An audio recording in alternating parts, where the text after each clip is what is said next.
Welcome, everybody, to the Counter Clipping Show for January 17th, 2022. I think at this point I am in the habit of checking to make sure that the sound works before every time, because I've gotten bitten on that too many times and I look dumb when it happens. So I'd like to thank everybody who has turned up already.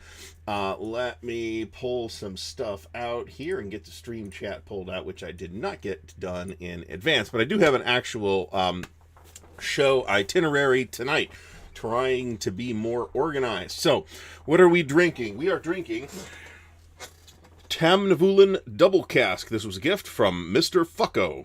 So, thank you, Fucko, for the gift of Tamnavulin Speyside Double Cask. It is bottled at 40%, and I know it's relatively inexpensive, but it's pretty decent too for what it is. So, if you want it like an entry-level priced single malt scotch, you could do worse than this. It's very fruity, almost bubblegummy on the nose, and it's pretty easy to drink. I do recommend a little bit of water with it, though, even though it's 40%. Clipping, we are clipping Blitzkrieg Legend, and we should finish it tonight. There is about a counter sheet left, as of when I started, which was just a few minutes ago. And we have half a counter sheet still on the sprue and a bunch of stuff in the tray here. So I clip over. By the way, I don't think I've ever actually shown this. I have a box top that's like one of those generic crafting box tops from Joanne Fabrics in this case, that I clip over to capture all the little clipping crumbs. And then every once in a while I'll dump the crumbs. But we are still clipping Blitzkrieg Legend. We are still playing Blitzkrieg Legend. We'll talk about that in a few minutes. Let me first of all commend to you the channel of the week, Duren608, a.k.a. Fred Buchholz. He's been around for quite a while, still has less than 1,000 subscribers. Let's fix that. He's got quite a lot of quite good Wargame content on that channel, so please check it out. Now, tonight's topic is Wargame Essentials. So, and by this I mean essential Wargames, right? What Wargames do we think are so central to the development of the hobby that every wargamer should at least try them at least once, right?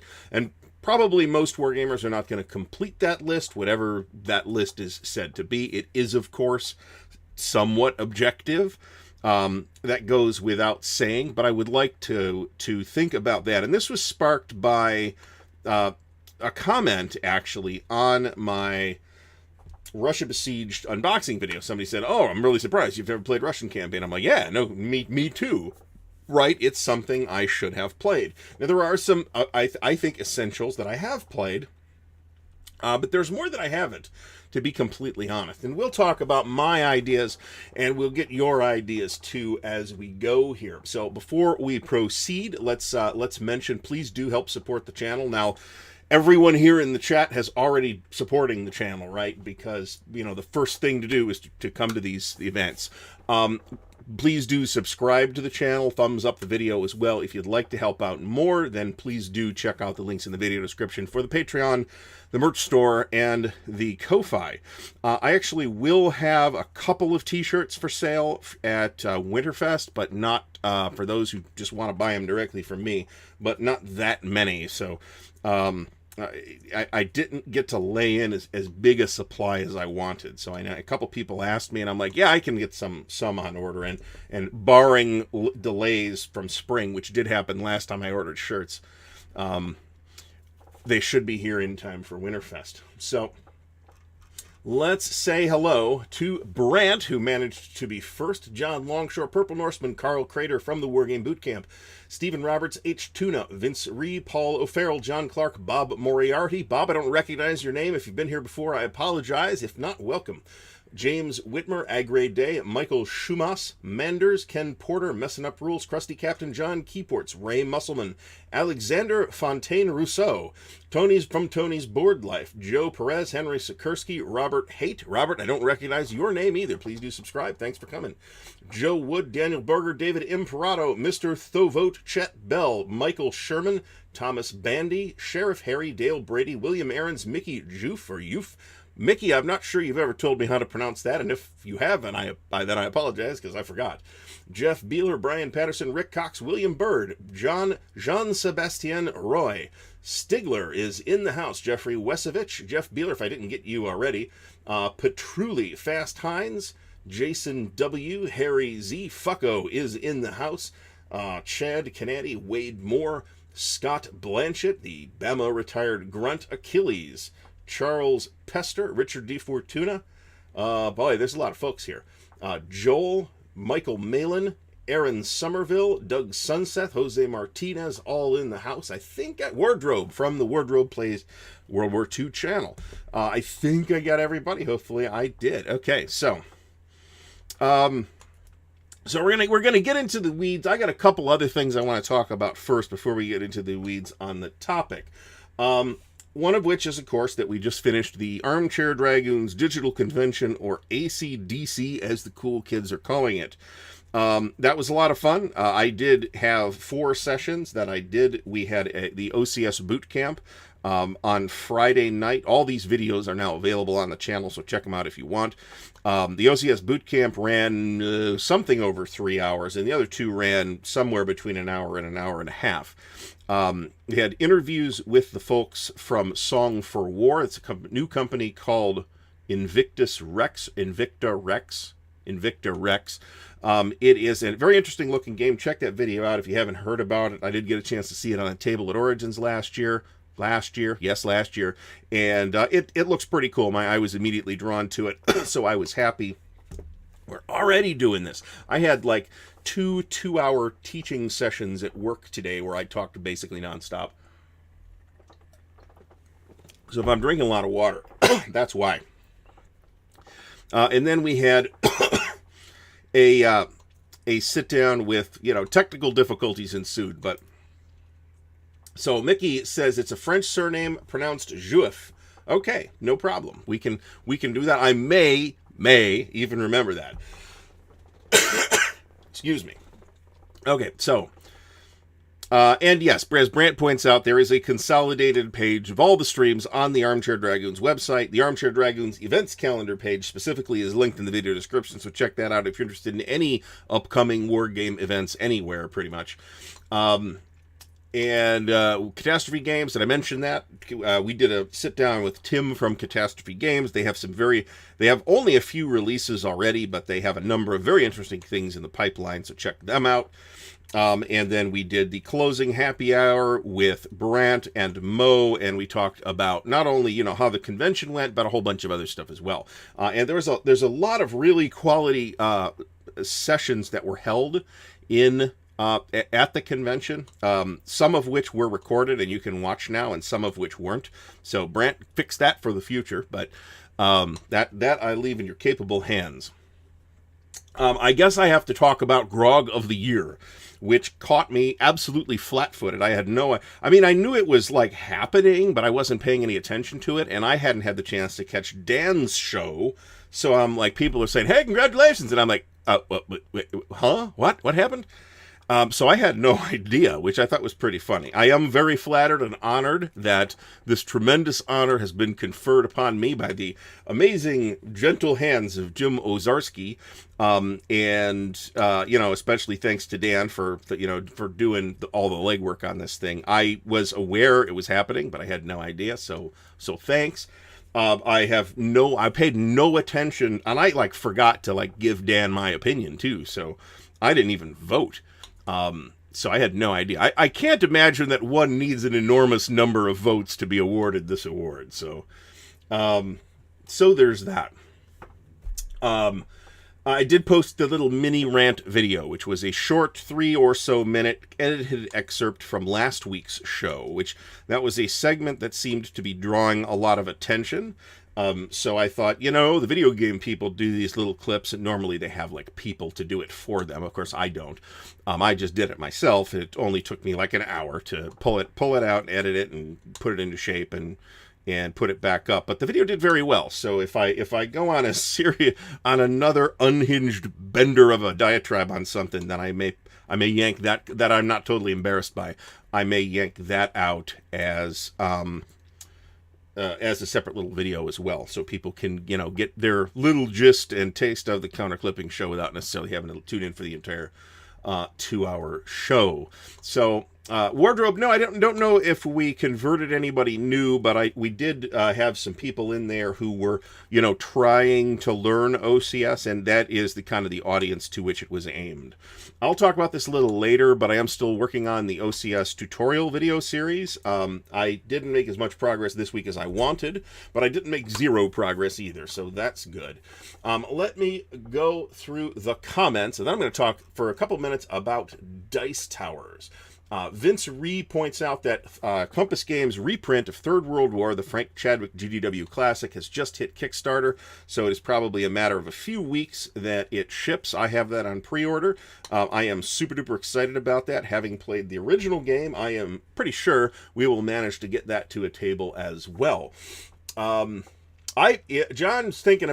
Longshore's thinking about it, but I already paid for it, so I'm good on Third World War. It's been kind of a long time coming, but I'm just as happy with them taking their time and getting everything absolutely perfect. Bob Moriarty is watching Soviet Storm in the East. That is an 18-episode documentary. I need to check that out. We've got a whole bunch of talk about different essentials here, which includes, let's see,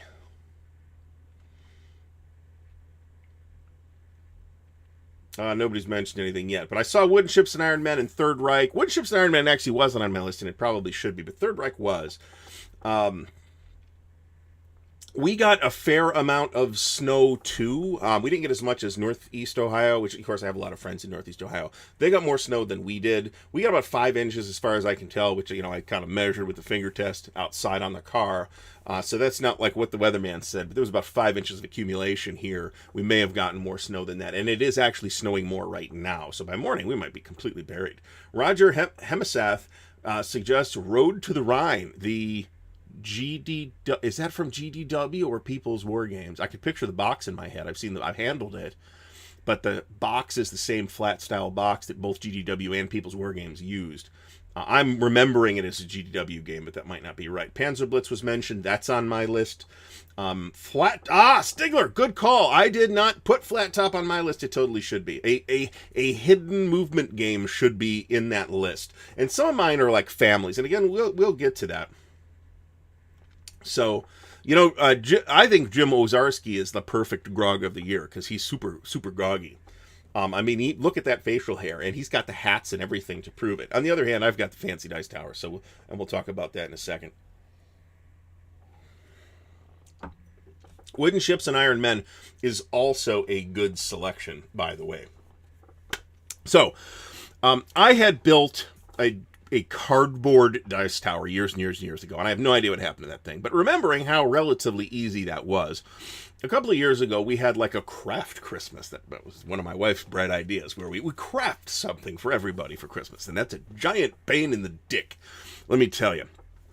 But I made dice towers for 2 of my gaming in, her side of the family relatives, and they came out really well too. And I also used like the super, super heavy duty craft cardboard for that. Now at that point, I did not have a dice tower of my own, but shortly thereafter that Christmas, I'm like, hey, I got all this extra super thick cardboard, so I made my own dice tower. Okay, and it's kind of follows the classic dice tower model where it it kind of nests, and you can put the whole thing in, and you can throw the dice in the top. And I set it up so that it's big enough to accommodate either fairly large D6s or D30s, because one of the games that I've played is Harnmaster, which requires D30. And it even has the flourish of the little thing. I didn't do anything fancy on the decoration. I just kind of painted it an arbitrary U.S. Army green. And it is cardboard, but it's I don't know how thick. I don't know how, if you can see the thickness on that. But it's very thick craft cardboard. And then it was painted and varnished all by hand, and then I put felt in the bottom. Use the felt, not the foam. Although, I kind of like the foam on the bumpers inside the dice tower because it causes a lot of bouncing. I don't like the foam on the bottom of the tray because then it causes the dice to bounce out of the tray, which is undesirable. So this one in particular may end up getting, I don't know if I'm going to repaint it or make a new one, but this one may end up being my travel dice tower or being painted black and turned into the Traveler Dice Tower. Either one of those things is possible. That is a thing that I will be working on. I bought 2 dice towers, and I've shown both of these off lately. Now, of course, you don't need a dice tower, right? You can just roll dice in the docks, but I never like to roll dice on the map, especially in Hex Encounter games. So this one, both of these ones that I bought recently in the last couple of months, came off of eBay, and neither of them was particularly expensive. There are expensive dice towers on eBay. There are also cheap dice towers that look super cheap.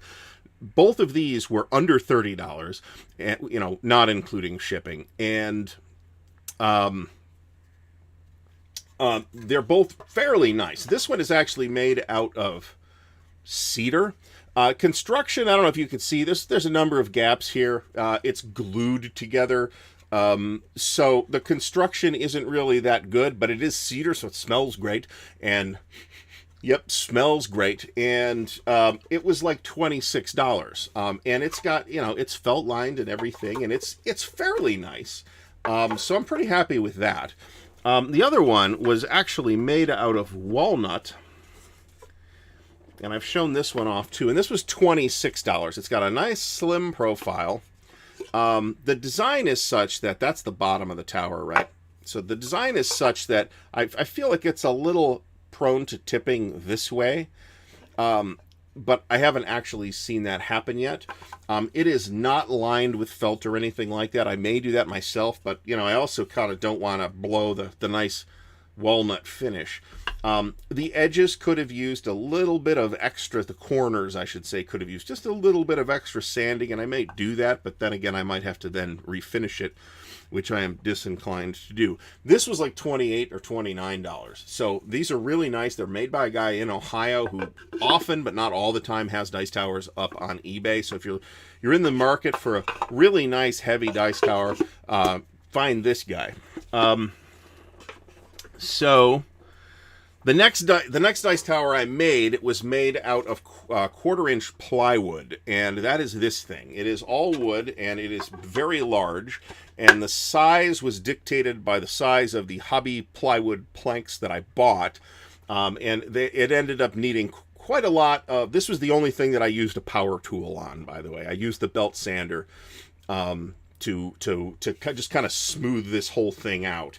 But I'm pretty happy with it. Once again, it's felt lined. The bumpers inside the dice tower are lined with that bouncy foam, self-adhesive bouncy foam.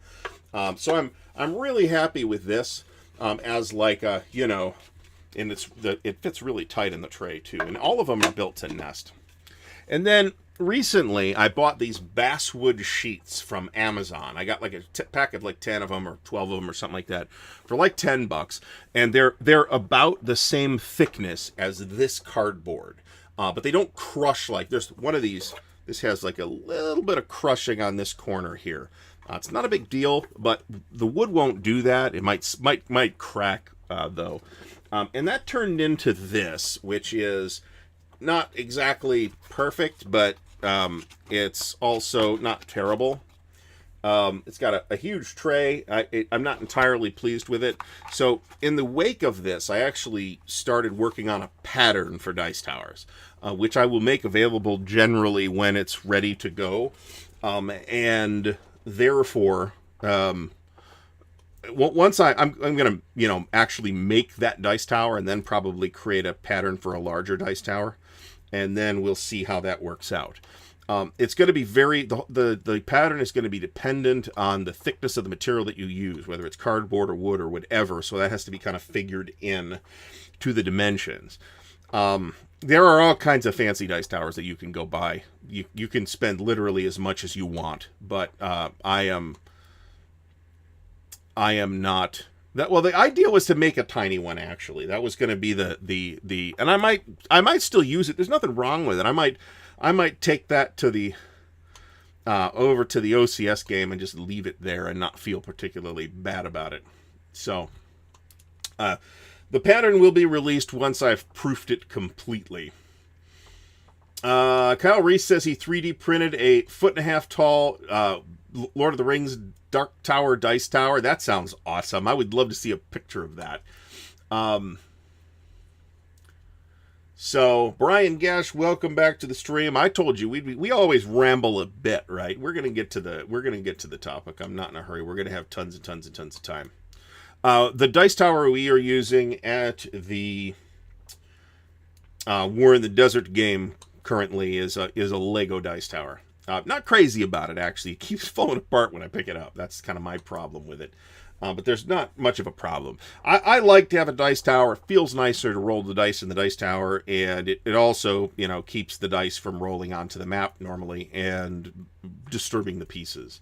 So there is a D&D branded dice tower available from GameStop that is the idol from the original Player's Handbook cover. It's $50, which is a bit pricey. I believe it's made of resin, but it's really pretty nice too. And the bowl in the demon idol's hands lights up and all that stuff. So it's pretty fancy. So I don't know that it's not worth $50. And I'm like, man, if I was like at all interested in playing D&D or running D&D, I would totally buy this, but I'm really not. So I probably won't. Kingmaker Diplomacy is our games that have been mentioned. I would actually be inclined to say Diplomacy, although I don't consider Diplomacy a war game either. But so there's 120 watching. Holy cow! There's 124 watching. That's not a record, but that's a great number. So I'm delighted that that folks are turning out. So hopefully, haven't missed too many comments. Don't hesitate to bring your suggestions back up. So what's cooking in the play? I haven't received anything new except for Sacred Oil. So if you want to see an unboxing of Sacred Oil, that's already up. The next thing to arrive will almost certainly be Hollow Legions. The slot for Thursday's unboxing is already filled, and I'm probably not going to move it. But I'm probably going to leave a slot open on Friday just in case Hollow Legions shows up this week. I'm thinking it should. What are we playing? We're still playing War in the Desert. So I think I mentioned a couple of weeks ago that we kind of cocked up a significant rule and basically broke the game. So we kind of fast-forwarded / reset to the Operation Crusader start, which is the second turn of November 1941. So, and I think we have gotten through about 8 turns so far since we did that. So we're in about May or June of 42. The Axis has routed British corps a couple of times, and the British have simply rebuilt those corps. Maybe with slightly less armor assets, but the supply situation for the Axis has not let them really exploit those gains, which is not surprising. And honestly, they don't have that much juice down there, right? There's not that much Axis firepower down there right now in our game. The fact that some of the supplies are sitting at the bottom of the Mediterranean has not helped the excess supply situation at all.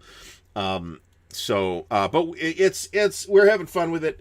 It is super sensitively balanced, I'll tell you. I mean, it would be very easy for one side or the other to have a disastrous turn, and that basically be the end of the game. So just because of this, again, it comes down to Europa's classic problem, which is Europa's scale, which doesn't make sense based on a lot of the gameplay. So, all right, so I did not start drinking long before 8 p.m. I started drinking probably at about 7:50, actually. All right, so let's talk about essential war games. Scott Blanchett says he used the basswood from Amazon for 6mm bases. That is the same stuff I'm using. I'm probably using the slightly thinner stuff. The advantage of the stuff I'm using, which I think is 3/32 thick, is that you can cut it with a utility knife rather than needing a saw. I cut some of this with utility knife. It sucked, and it's way easier to use a saw. So after making a couple of cuts with it, I actually did use the saw, the scroll saw. And my scroll saw skills really suck. So there's that. Okay. Marty Sample mentions that there are dice trays made to look like the One Ring. That would be pretty cool, too. if you were playing a Middle-earth RPG, which I've done, and probably will do again. I hope so. I did buy I did kickstart that One Ring, the new edition of it, and that should be along at some point, but I don't know when. I'll show it off on the channel when it arrives. I don't anticipate that happening. Brian Gash mentions Traveler, and of course we'll be talking about that in a bit, because not in the context of Essential Wargames, but in the context of upcoming channel stuff. So yes, please thumbs up the video.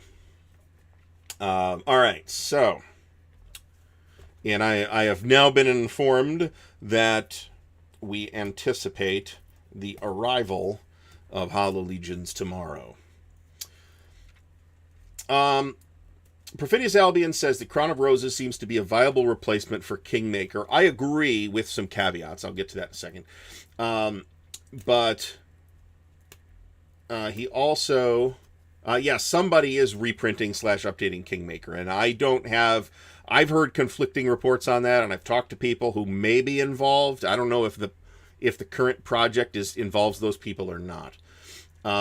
Perfidious Albion asks, is Crown of Roses a broken game? I don't believe so. Nathan Wise Guy History has some video on that. Go ahead and check that out. It is, however, a difficult game to learn because of the way the rulebook is written. It's far from the worst rulebook I've ever seen, but it's not optimal either. And it's a difficult game to play because it plays, I think, best with 4 players rather than 2, but you could absolutely play it 2-sided too. So, Blood and Roses is Tactical Men of Iron series, though. Crown of Roses is a block game treatment of the Wars of the Roses, and is much closer to a replacement for Kingmaker. Mickey Joof, I don't think that Starfleet Battle... I mean, I say this as a fan of Starfleet Battles. I don't think that Starfleet Battles is essential, to be honest. I think it's too complicated to be essential, but I also think that Squad Leader is essential.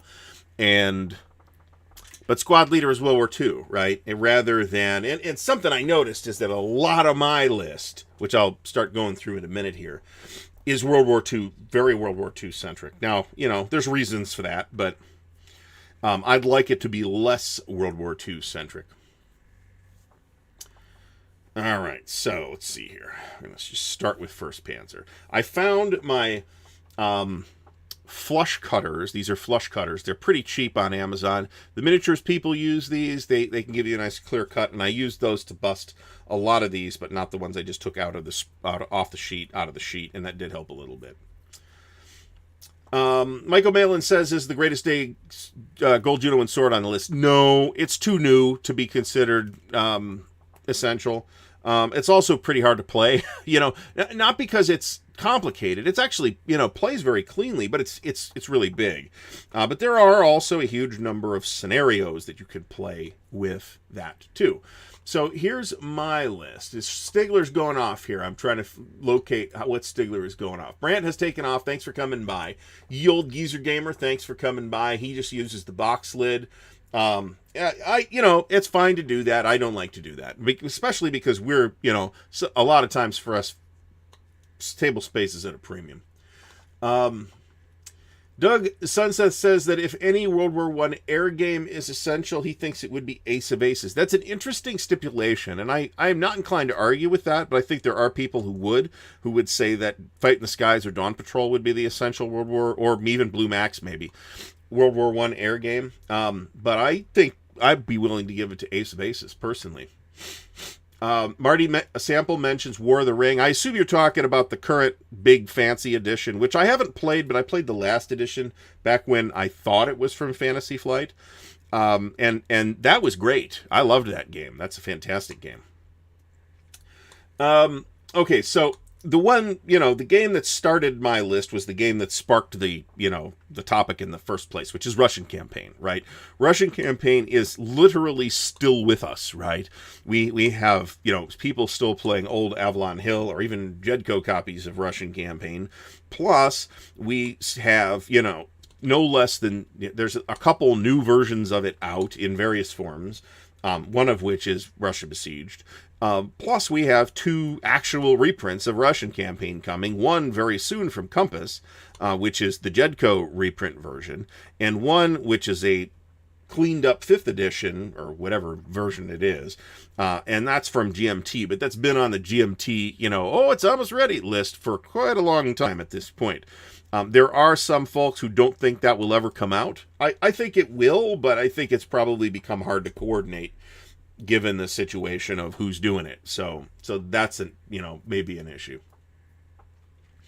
Matt Davidson mentions Storm over Arnhem. I think one, I would say, maybe not Storm over Arnhem specifically, but one of those area impulse games, yeah, I can get behind that. You could pick which one. I don't know that one of them is more essential than any of the others. Storm over Stalingrad or Thunder Casino. There's a whole bunch of different ones. I'd say you probably ought to play a coin game, and you probably will need to play it a second time if you get it as well as I did the first time, which is not completely. Next game on my list is Squad Leader, and this is one that I have played. Now, I think, any incarnation of Squad Leader, whether that's Squad Leader or Squad Leader with add-ons or ASL Starter Kit or whatever, I think that's all pretty fine. But I think you're going to benefit, that's what motivates the topic. I think you're going to benefit as a wargamer from having played it, even if you end up not liking it and never wanting to play it again. And that's kind of, what motivates this. Kyle Reese mentions any SCS game. So the thing with SCS game, with SCS as a series, is something just happened. I don't know what it was. The thing with SCS as a series is that it's intended to be super, super familiar. So SCS traditionally has not had any really novel mechanics, right? So no, I don't think, yeah, sure, go play some SCS games. SCS is good. But I wouldn't consider any of them like educational in the education of the modern wargamer type of sense. Jeffrey Garrison, first of all, welcome to the stream, and he says video games have killed ASL. We were warned about that by Jim Dunnigan in 1981, and here we are. So, are we as big as video games? No, but we're also still here. Charles Pester mentions B-17, Queen of the Skies, or one of those type of narrative-focused games, and sure, I'll buy that. Pick your poison. It can be B-17, or it can be the Target for Today, or Target for Tonight, or the Hunters, or any of the Gregory M. Smith giant and growing family of games that treat this topic. I'm personally pretty interested about the Convoy Patrols one that's coming. That looks like it's going to be cool. Perfidious Albion says that he suspects Jim Wazarski. If I haven't said hello, thank you for a whole bunch of stuff. So, former, I don't want to say that. I don't want to say it that way.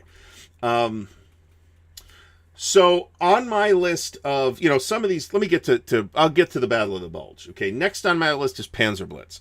I don't think Panzer Blitz holds up particularly well, but I think it's influential enough that, it's a good idea to play it. I don't think Panzer, in a sense, in a broad sense, yes, a game like Panzer, originally from Yaquinto and now from GMT, does owe a lot to Panzer Blitz in terms of format, but it's, also got a lot of mechanical differences too. 130 viewers is not a record. The current record is 161. And that was, I think, in a big giveaway episode, so that's probably why. In a non-giveaway episode, that might, in fact, be a record. I don't have a giveaway today, but I will have a giveaway soonish. But we'll work on that. Jeff Beeler says, how much of Squad Leader is essential? Not that much. I don't think you have to play a ton of Squad Leader to kind of get it. And that's why I say any of the various permutations of Squad Leader is probably adequate. Next on my list is an SPI/Avalon Hill Classic, Panzer Group of Guderian. This is the progenitor of a huge family of games that followed on from it. Hugely influential game. I have not played this, so it is on my to-do list to get a copy of Panzer Group Guderian, which it's not hard to find, right? It was in S&T. They released it as a boxed game. They eventually sold it to Avalon Hill. We kept it in print for a long time, so it's not hard to find. Matt Taylor mentions diplomacy. Yeah, I mean, I don't consider... I'd say no, because I don't think diplomacy is a war game. Diplomacy is a social game. It's a classic game, and I think that a gamer should probably give diplomacy a try at least once, and boy, they'll probably leave mad. so there's that. But that is a function of the way diplomacy works, right? Jose Martinez mentions Panzer Blitz with the Arab-Israeli Wars rules. Yeah, that's pretty much in the family. Panzer Blitz, Panzer Leader, Arab-Israeli Wars are all kind of in the same family. E4 Airman mentions Across 5 Aprils. So I can't tell you that much about Across 5 Aprils. However, and I have enormous, let me say off the top, that I have enormous admiration for Eric Lee Smith, who is one of our really, really important designers. Introduced the chip pull mechanic to wargaming, to board wargaming at least. Was responsible for the Victory game Civil War, which is still held up today as the best Civil War game by some people, and I'm not arguing with those people. Let's see, 4th Panzer is next here. Well, I know what happened to that. L2 fell apart. That's what happened to that. Panzer Army Africa, I'm less familiar with. Circus Maximus, probably not essential, but certainly, yeah, play it because it's fun. That I'll buy. I've always felt like diplomacy is a game best played at a convention with people you don't know, and then you play the role-playing games with the people at home that you do know. Nobody mentioned Empire of the Sun yet, Carl, but it's kind of coming. So next on my list is Napoleon's Last Battles. SPI Classic, redone by Spitzer, then redone by Decision, then redone by OSG in a somewhat expanded and more detailed format as the Library of Napoleonic Battles. Classic system holds up very well even today.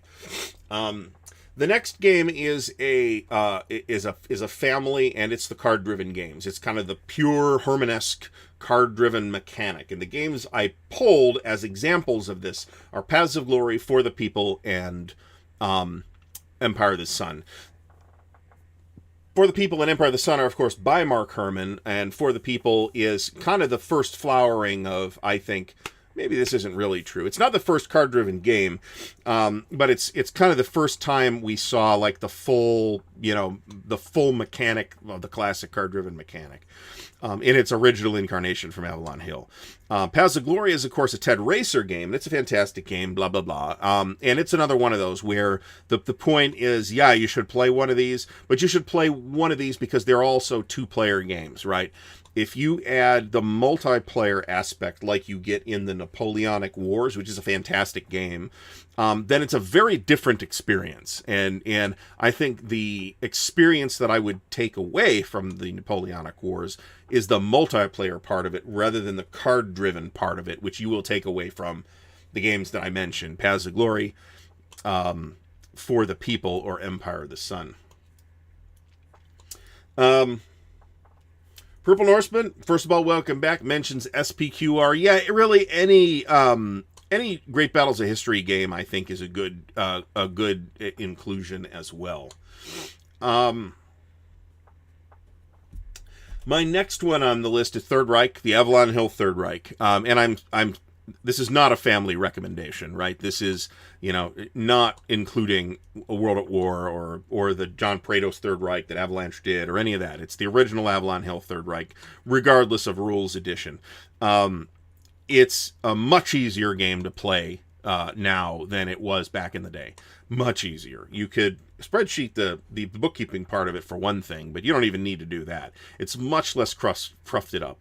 Are there some holes in it? Yeah, but it's also a classic, and I think, enormously influential to the field of strategic level World War II games in general. And it's very obvious to see the lineage progression, not only from Third Reich to, say, a World at War, but Third Reich even to World in Flames, which does a lot of its own thing mechanically, but is still enormous. I am absolutely bungling handling the counters here, but is still enormously indebted to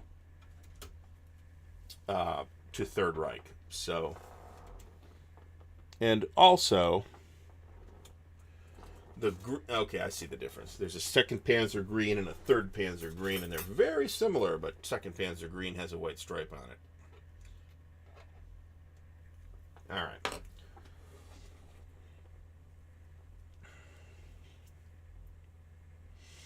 Jim Wazarski says that Napoleon's Last Battles with the campaign rules is better than its OSG reiteration. I mean, maybe that might be true. I'm not going to make that quibble, though.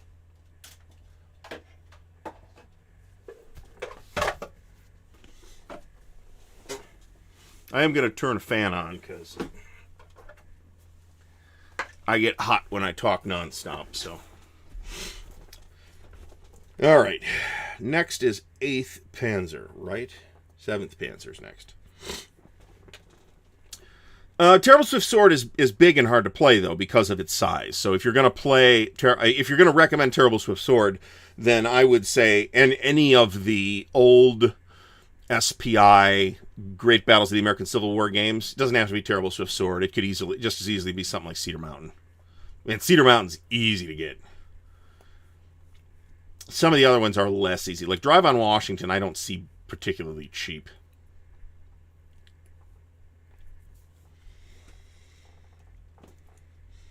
Perfidious Albion, yes, Paths of Glory is an iteration of the card-driven system that originates in We the People, but then you kind of get the full mechanic. So in We the People, you have event cards and you have ops cards, and they're not the same, right? When I say you get the full mechanic in For the People, it's because you have an event card with an ops value on it, and you play the card for either the event or the ops. That's kind of what I mean by that classic CDG mechanic. And Paths of Glory uses that. But that particular way of approaching it originated, as far as I'm aware, with For the People, not We the People.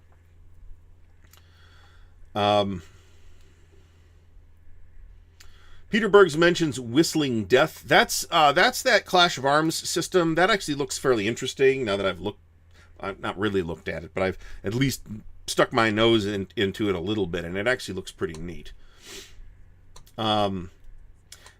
Stigler, I think, mentioned Flat Top, and I don't think I would require it to be Flat Top as such, but some kind of hidden and or plotted movement game. Now, there is some plotting in Wooden Ships and Iron Men, as I recall. So if you want to use that, that's not quite the same amount of Fog of War in that, but and I think that's the takeaway from Flat Top is the Fog of War aspect, more so than the plotted movement.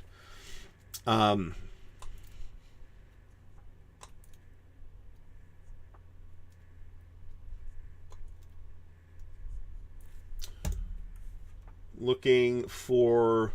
Somebody mentioned Lagavulin 16. I actually reshelved the Lagavulin 16 earlier today. It's a really good stuff, but there's not that much of it left. Ambush is really interesting, actually. It's, people say, why don't you redo Ambush? And the designers say, oh, we don't want to do that because it was so much work to do, because it's kind of that programmed narrative type of thing. And I could see how that would be a lot of work to do. The Compass Games combat is kind of supposed to fill the niche of Ambush. And there's a volume 2 of that either just came out or is going to come out pretty soon. Levin 1976 mentions the Death Ride series videos. Who's doing those? Because I'd be curious to know who's doing content on that. I know Mark Ruggiero has done a couple. Sorry about that. And because he is a champion of that series. That's the Grognard Simulations platoon level World War II game. Purple Norseman recommends Psalm from Nuts Publishing for World War One. Boy, okay, so a World War One essential. I mean, I already named one, Paths of Glory. Like a more operational or tactical World War One. I don't think there's a clear leader there. I've pretty much picked for operational World War One. I've pretty much picked Der Weltkrieg and the 1914 Mike Resch series from GMT. Line of battle. So the line of battle command system comes out of the regimental subseries and then the Civil War brigade system. So that although it's cleaner in line of battle than it is in the predecessor systems, that mechanic is not new to line of battle. Now, combat is fairly expensive, but you also do get a lot of stuff in the box too, and you can also always order from somebody like Miniature Market or Grey Rooster or somebody like that and get a big discount. Stigler mentions Air Force and Dauntless. It's certainly next to Fighting Wings. Yeah, I think it's light. It looks fairly fiddly to me, but the Red Poppy series from Compass is supposed to be really good too. I have the Assault Artillery. I would like to get it to a table at some point. I turned the fan on because I was getting hot, and now it's making my nose run. So I might turn it off. Jeff Anderson says that Empires in Arms is another one of those things. I don't. Somebody will argue with me about this, and that's okay. I don't think Empires in Arms is a war game either. But it's certainly got wargaming aspects. But I think it's fundamentally not a game that is in the space. And I'll talk about that at some point, I'm sure. But let me get some water here, because I've already talked for 47 straight minutes. The Hornet Leader type of games, I think we covered that when we said narrative-focused war games. I think that field is represented well enough by things we've already mentioned. Not that you couldn't use Hornet Leader as that example also.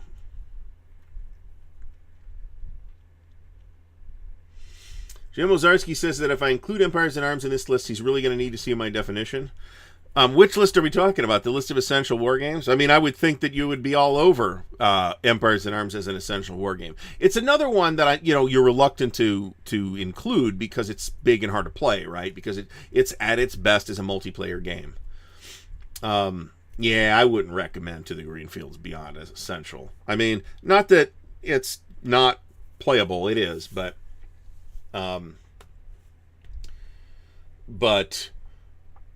I don't think it's a clear leader in that space. Let me put it that way.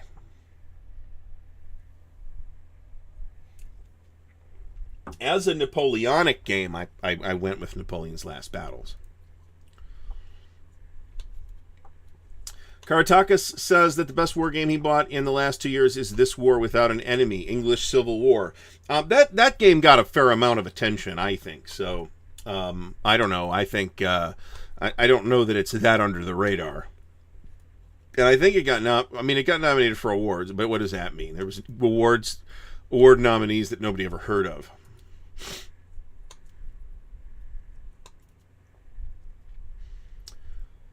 Now, Mickey Jouf says that Empires in Arms is the ultimate strategic level Napoleonic Wars game, and that's true if you don't expect that. So I think there's a fundamental.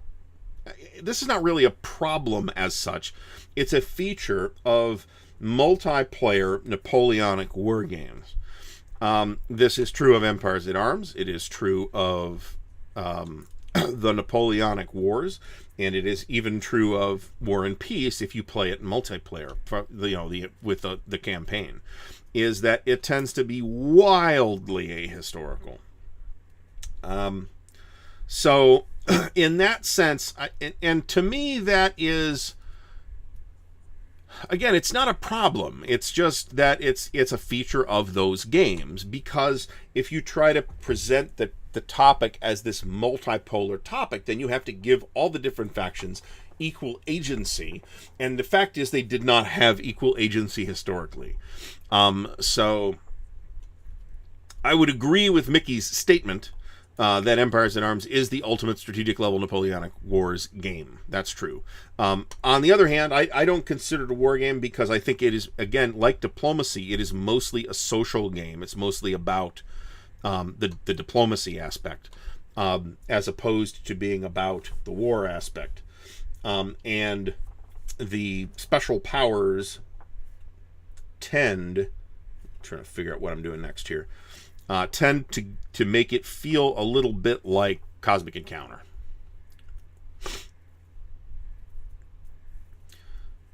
Doug Sunseth mentions Empires of the Middle Ages.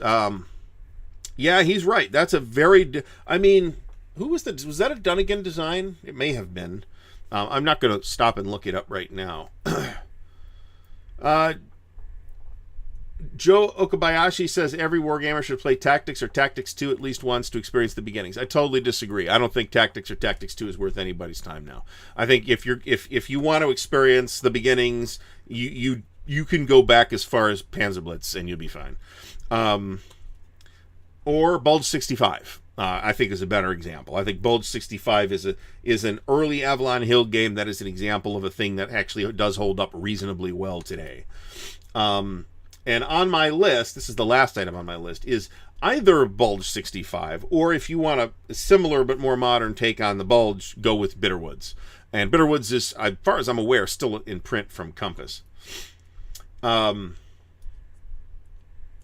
Jeff Beeler, Here I Stand is an essential multiplayer war game. That's another thing. It's like it's multiplayer, but there's Here I Stand as multiplayer is like less wildly off the historical rails than Empires in Arms or Napoleonic Wars is. And it's also a very similar card-driven game. It's very similar mechanically to the Napoleonic Wars, in fact.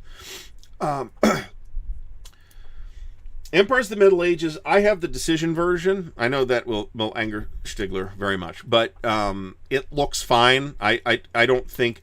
There's a bunch of extra stuff in it, but it's like clearly segregated as extra stuff. And assuming they didn't break the map, which is a big assumption, I think it looks fine as an adaptation of Empires of the Middle Ages so far. Mighty Fortress. Mike Anthony mentions Mighty Fortress, which is, of course, one of the big, if you read the designer's notes for Here I Stand, that's one of the big inspirations for Here I Stand.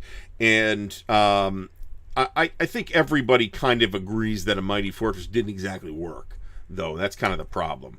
Here I Stand makes it work, even if there are two issues. Here I Stand is a magnificent game, okay? There are two problems with it. One problem is that it does not work equally well for all player counts. This is kind of a famous problem with Here I Stand. It works really well with 6 people. It's an amazing game with 6 people. It is a less amazing game with 3 people. With 4 or 5 people, it doesn't work at all. There is a 2-player variant that I haven't played still.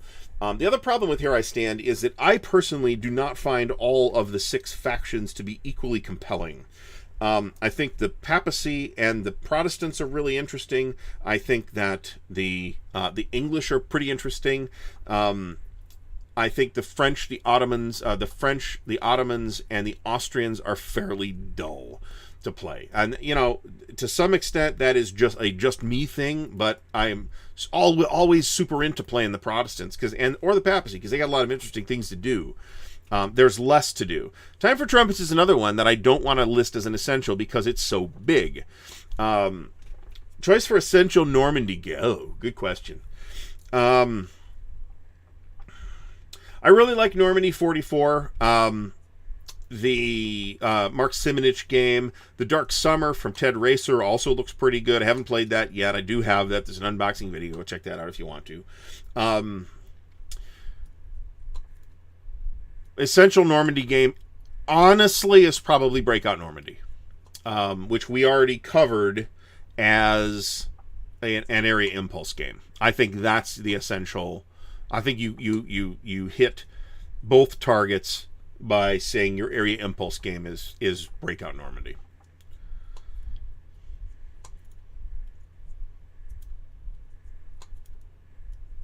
Jim Ozarski says there's no sense playing a Mighty Fortress or AMA. I think he means a Mighty Fortress in a world where Here I Stand exists. I agree. Like I said, I don't think that Mighty Fortress worked particularly well.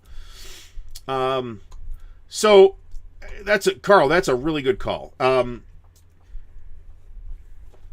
Above the tactical level for Vietnam, what do you got? Right, you've got a couple of games like Here I Stand or Boots on the Ground that are quite abstract, equally abstract, but I think more intricate and I think more interesting is Fire in the Lake, the coin game, right? And if you want a Vietnam game, maybe you hit both the Vietnam target and the coin target with Fire in the Lake.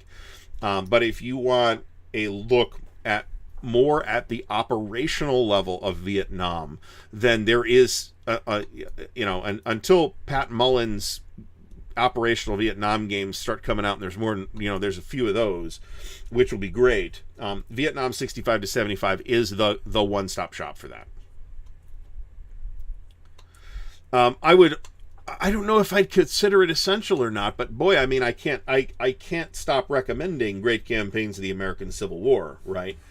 And I do feel like either Stonewall Jackson's Way or Here Come the Rebels are where to start. Either the Antietam campaign or the Second Manassas campaign, I think, are the best places to start that experience, because they're the most straightforward. You have it's just a little bit less fussy, but they're all highly suitable for play at whatever level you want, whether it's campaigns or scenarios or whatever.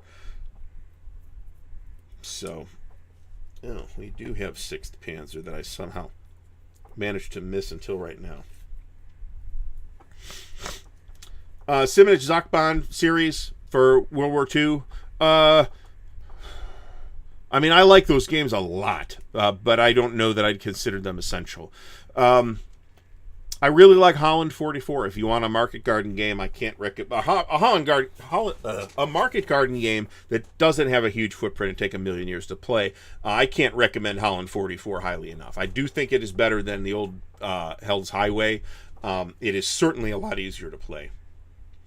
Yeah, Marty, check out Legion Wargames. Has a title on pre-order called A Hot Dry Season. It's Operation Attleboro. It's operational Vietnam.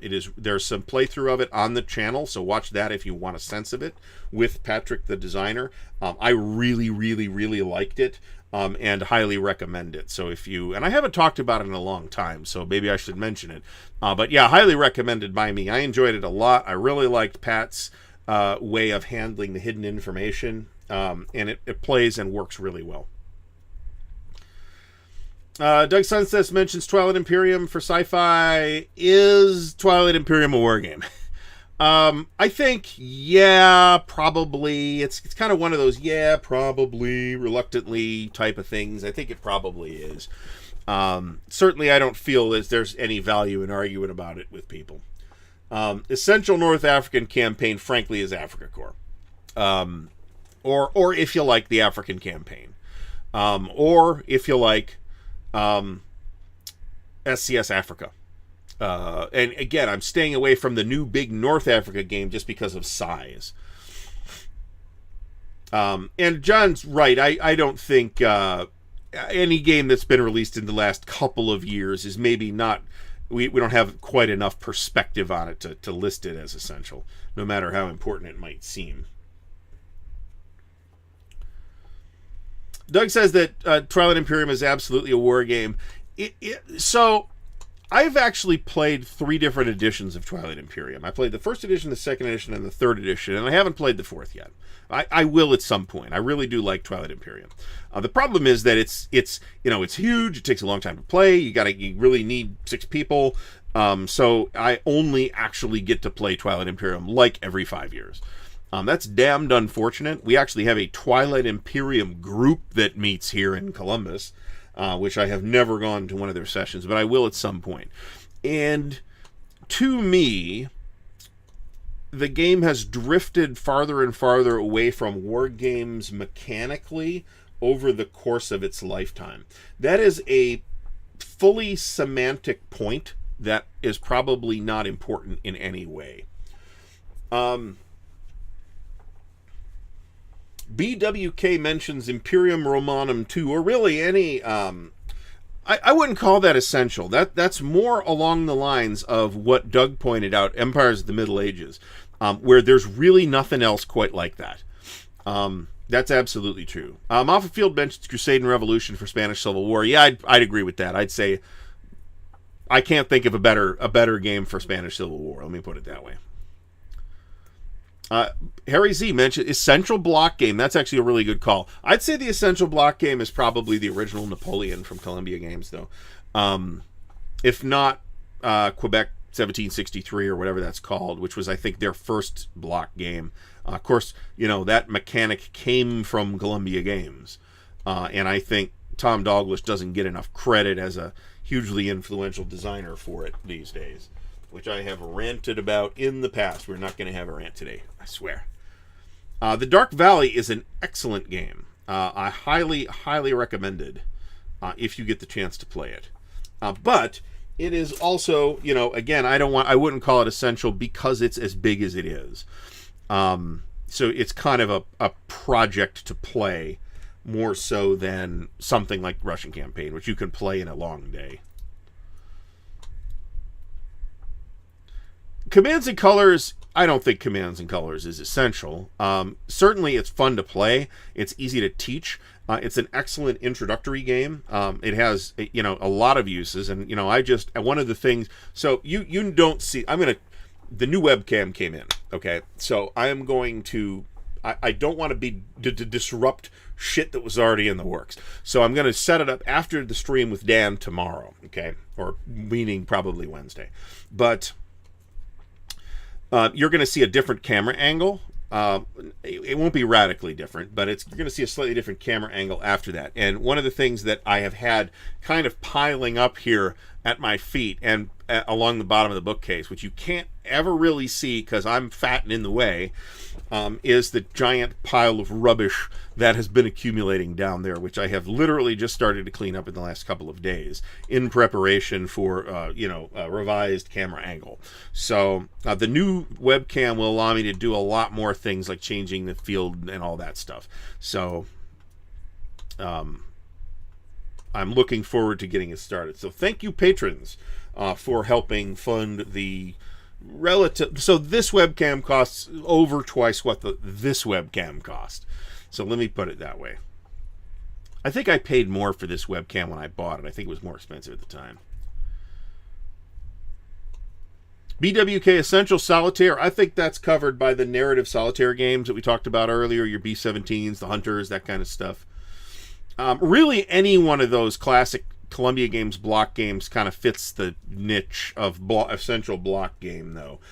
So you could pick whichever one appeals to you the most, whether that's Rommel in the Desert, or Julius Caesar, or Crusader Rex, or Richard III, or Hammer of the Scots. Hammer of the Scots is probably fun. Lucky Little Luxembourg. No, I'm thinking Ryan doesn't even think that's essential. Doug Sunseth mentions Wizard Kings, which I actually haven't played Wizard Kings, but I have played Victory, the original Victory, which was like a generic World War II, which was a weird choice. And I think Wizard Kings is basically the fantasy variant of that. That would be totally fun. It is a Logitech Brio, is the new webcam.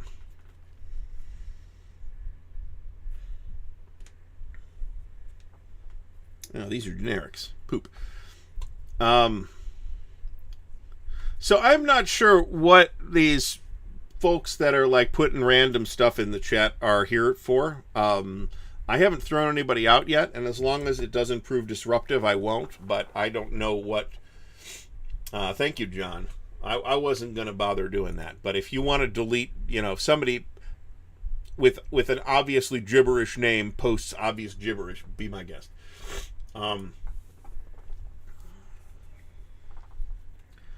So Joel asks, is a monster game essential? And I'm going to say... yeah, I think so. In the sense that I think we're talking about here today, yeah, I think it is. I think any wargamer would benefit from the experience of playing a monster game, but it doesn't particularly matter which monster game it is. The point is that you play a monster game that takes many sessions to play out, whether that's at a convention where you do it all at once, or it's at somebody's house where you do it once a week for 6 months or whatever. Nathan Lander mentions essential games by designer. That's a great... I think we're not covering that tonight, but that's a great idea, actually. I'd have to actually do research for that, right? But there's like a whole bunch of designers that I could absolutely say, hey, let's look at Mark Herman and Richard Berg and Jim Dunnigan and John Hill and Mark McLaughlin and, you know, all of our various legends of Wargame and Ted Racer and those guys. I'd have to actually do research to work on that, though, because some of these folks is like, you know, you look back and say, oh, hell, I didn't know he designed this ancient SPI thing. That's happened with John Butterfield and me a couple of times, where it's like, what do you mean he designed, what was it that he designed?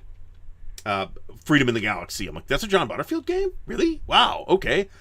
So, Moffett Field, I would say that Access and Allies is essential, but I would also say that you could play any war game and basically get what you would take away from Access and Allies is the same thing you would take away from playing any war game.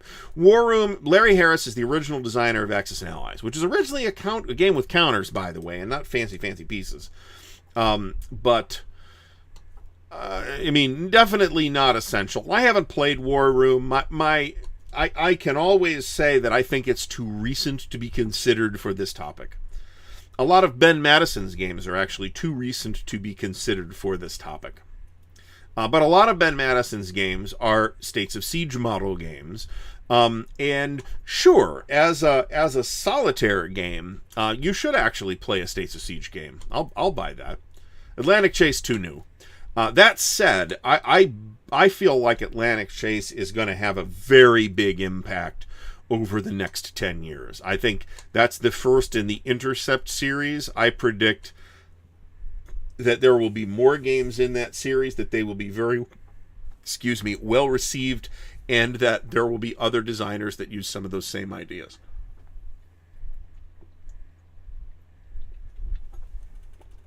Oh, okay. Matt Taylor says John Hill designed one of his favorite ACW games. What is that? Don't be coy. Tell us what game it is. Doug Sunset says from that series, he means, maybe somebody mentioned this specifically, that's the old Milton Bradley Game Master series. That he would pick samurai swords originally published as Shogun before they had a spat with the James Clavell estate. I agree, that was my favorite of the bunch by like a significant margin. I also liked Conquest of the Empire, though. I liked Conquest of the Empire more than I liked Axis and Allies. I liked Axis and Allies more than I liked Fortress America. And I never played Broadsides and Boarding Parties. Atlantic Chase is not particularly complicated. It is very, very different, however. So it's also one of the... So let me put it this way, Brian. I think the statement that it's complex is just flatly false. But it is very different and will be difficult for some people to learn. But it's also got possibly the best teaching implementation I've ever seen in any war game. So if you actually get a chance... And there will be I am positive there will be a reprint of Atlantic Chase. If you get your hands on a copy, I believe you will be able to learn it without undue difficulty.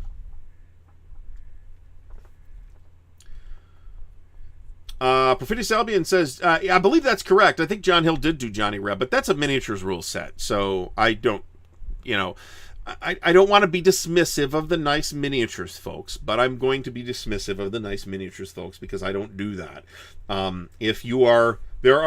Let me put it this way. There are tons of really good miniatures channels here on YouTube. So if you are here, I am going to assume that you are at least as interested in the board game aspect of wargaming. Now, if you're going to say there is essential, I am prepared to accept the statement that there are essential miniatures games. Absolutely. Yeah, I didn't like Fortress America. Now, I played the other three as a kid or teenager, whereas I played Fortress America in my 20s, and that may have been the difference. So, Doug, your wherewithal is appreciated. Remember that Alan Salazar, thanks for stopping by. We did mention that you should probably have a coin game on the list, and I think we mentioned that it was probably going to be Fire in the Lake, because then you cover Vietnam too. And of the coin games, I feel like Fire in the Lake is one of the deepest. I think there are a couple others, including Pendragon, that are close, especially Pendragon. But I think Fire in the Lake is the deepest. That's true. Jim Ozarski does a lot of miniatures. He's not all miniatures. I mean, he plays real games too. Jim Ozarski's channel does have live plays of a lot of miniature stuff via Tabletop Simulator.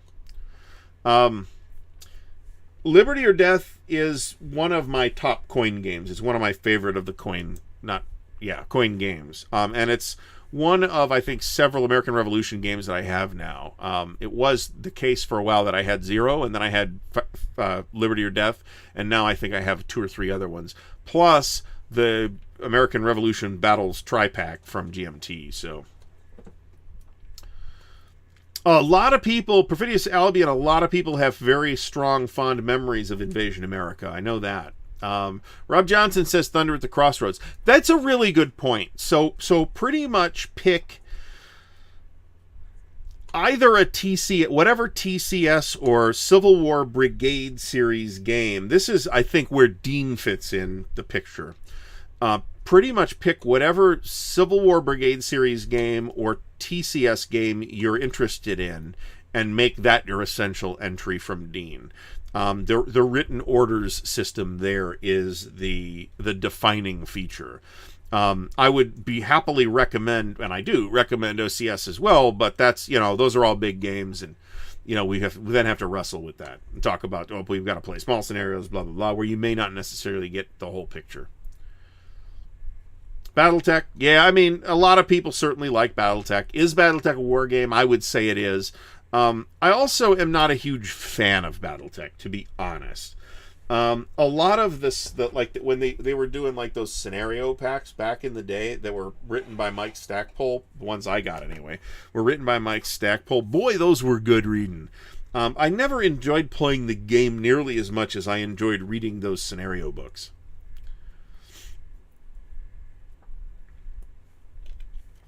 Cold War Gone Hot game. I think your essential entry in there is the new. I know it's new, but I'm cheating because it's also old. The new NATO from Compass, or if you want to go back and do the Victory Games NATO. There's a lot of other good entries in that space, including any of the Central Front games or or the GDW Third World War. Those are all great games, but some of them are quite large. I enjoy Iggy Krichtal. I enjoy Starfleet Battles considerably more than I enjoy Battletech. Battletech is still around. It's still going strong. That keeps whatever company is publishing it pretty much afloat. So, I'm not going to bash anybody who really enjoys Battletech. I just didn't really like it as much. Harpoon. I'm staying away from that too because remind me whether Harpoon is a miniatures game, a board game, or a hybrid of the two. I seem to recall that it's a hybrid, and I've never played Harpoon, so I don't know. Doug, I don't agree that well, it depends what you're after for Starfire.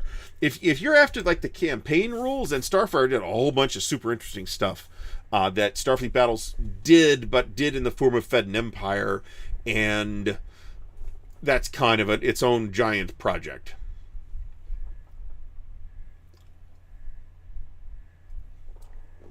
Doug Sunseth mentions Melee and Wizard. Those are, of course, the old Steve Jackson Games, really board games, but that eventually morphed into a full RPG called the Fantasy Trip, which Steve got the rights back to a couple of years ago and did a Kickstarter, and it was really big, and there's a huge Fantasy Trip box that you can get from them.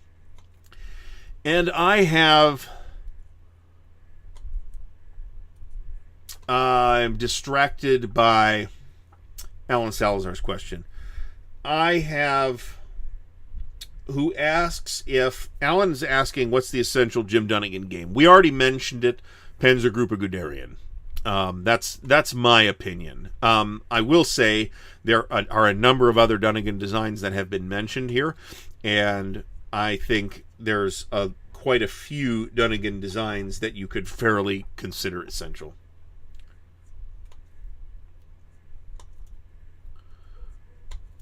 Angola. Angola's supposed to be... I haven't played Angola, but it's supposed to be really good.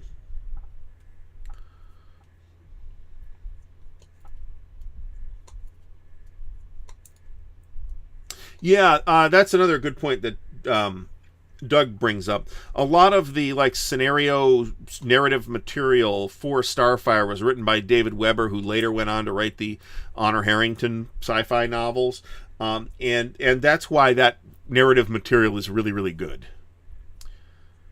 And it is. I've actually still got a couple of those scenario books floating around here somewhere. Atlantic Sentinels is the upcoming Gregory M. Smith. Boy, this is it's super ambitious. Greg says he's cracked it, and I believe Greg in this case. So it's basically the other side of the hunters and the hunted, is you're protecting the North Atlantic convoys against the wolf packs. So not only does that sound cool, but it will work. If he's managed to crack it, there's nobody I think I would recommend to do that more than Gregory M. Smith. And you will actually be able to link it with the hunters and play it as a two-sided game. And that sounds frigging awesome. So... Hex to Hex, we actually mentioned that as well. First of all, welcome back. We actually mentioned Terrible Swift Sword 2, and I think because of its size, I think I would recommend a smaller Great Battles of the American Civil War game from the same era, say Cedar Mountain or Drive on Washington or whatever. It doesn't really matter. Pea Ridge, Wilson's Creek. Just knocked the whole stack over again. Did I post a list? Dale, no, I did not, but I did read the list off that I had up here. So we are 2 counters away from being done with Blitzkrieg Legend, which will be great.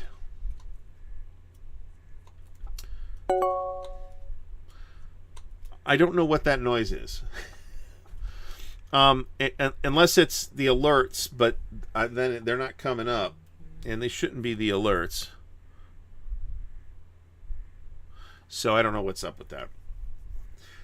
Mickey Juf mentions that Avalon Hill's Bismarck. That's a super interesting looking game, actually. And it's one of the very rare, early, and when I say early Avalon Hill, I think what I mean is games that came out before they had competition. So 71 or so. Let's see here. Yeah, that's good. Alright, so it's Kleist Group. So Bismarck is one of the few that I think are still interesting enough to be worth hunting down at this time. Let me put it that way. Where are these infantry? What are these infantry divisions doing here? Those are not infantry divisions. That's what they're doing there.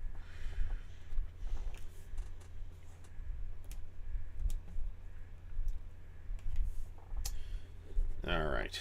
So I think we've got a handle on this at this point.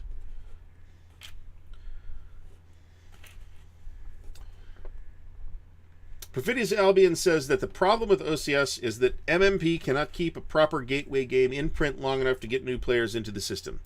That is a big problem for multi-man publishing, to be honest. Yeah, I agree. They keep doing these games that work as gateway games, but then suddenly they're not available anymore and nobody can get them. And that's, you know, they're leaving money on the table, not me. So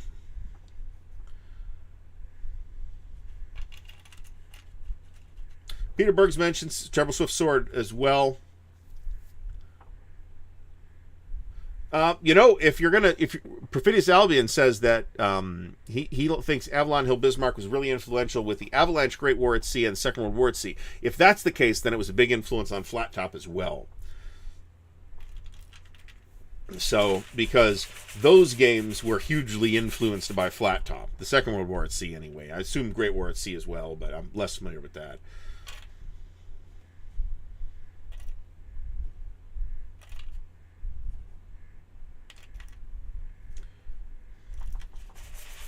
Alright, we're going to comfortably be able to fit this entire game in 2 trays. I don't want to say comfortably. It would really be nice to be able to fit a 3rd tray in this box. At some point, you know, I sort of listed my Alan Salazar. Have I got a game for you? Alright, so Carl says he liked Risk Europe, which I think I never played. I played Castle Risk and did not like it. A lot of people did like it. Risk Legacy is something a lot of people liked. I haven't played that. Karatakis mentions Lord of the Rings Risk. I actually got, around when the movies came out, my family, who historically does not get me at all, bought me Lord of the Rings Risk and Lord of the Rings Monopoly, the movie tie-in versions. And Lord of the Rings Monopoly is a complete turd. But Lord of the Rings Risk is actually fairly fun. I thought it was, actually, I had a good time with it. I still have it.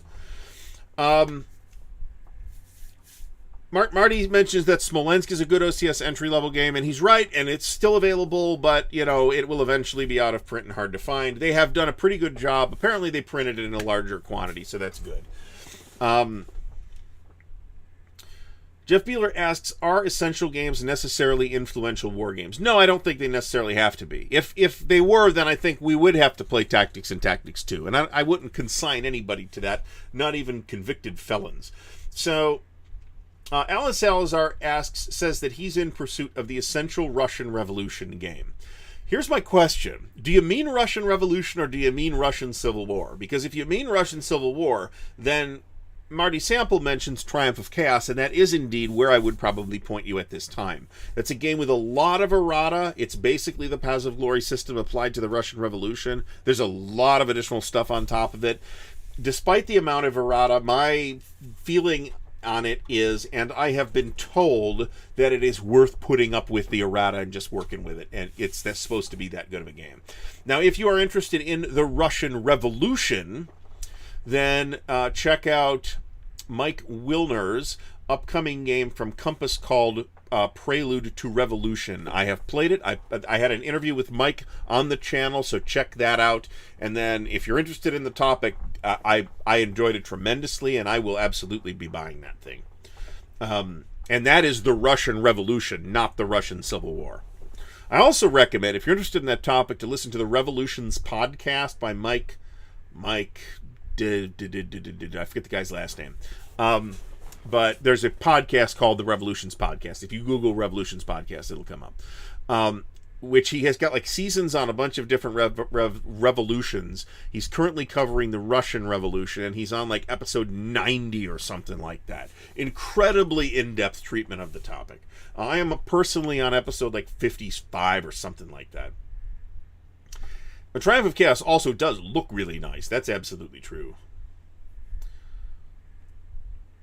The errata, yeah, the errata is epic. I would concur with that statement. I'm not bothering with Tactics or Tactics 2. It's just not worth my time. I'm not into historical war games played in Fantasyland. That's my hang up on Tactics and Tactics 2. That's not interesting to me. That's why I didn't like Victory, even though mechanically it worked fine. There's a lot of errata with the new edition from Clash of Arms. Yes. Mike Duncan, Jason W., thank you.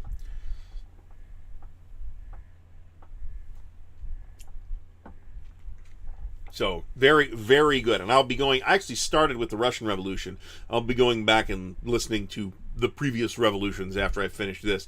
But, especially now, we're all working from home again.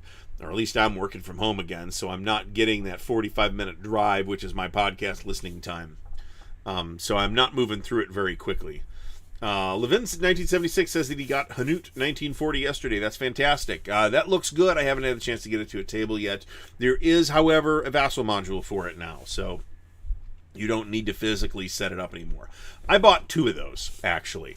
I wanted a reference copy as well as my play copy. So, Russia 1917. That's Azure Wish. That's Russian Civil War as well. It's not the Revolution. I don't think.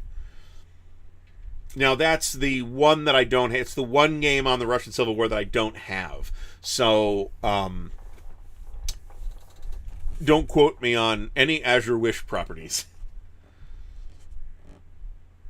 Well, the map is... I mean, the whole production is really nice. It's really, really nice counters, really nice map, really nice cards. It's just there's a lot of errors in it. That's the problem with it. The game looks great. It was on a table. I got some pictures of it from Compass Expo, too. So, have we petered out on the topic of the evening? We stuck to it for a good hour, so that's pretty good. Brian Gash, I think I'd recommend Flat Top over Bismarck, but despite the fact that Bismarck looks interesting. But I've played Flat Top, I haven't played Bismarck, so bear that in mind. But it has hidden movement too, I can tell you that. It's also got that goofy brick grid. And like the Second World War, it's Sea Games. And I don't understand why they made that decision.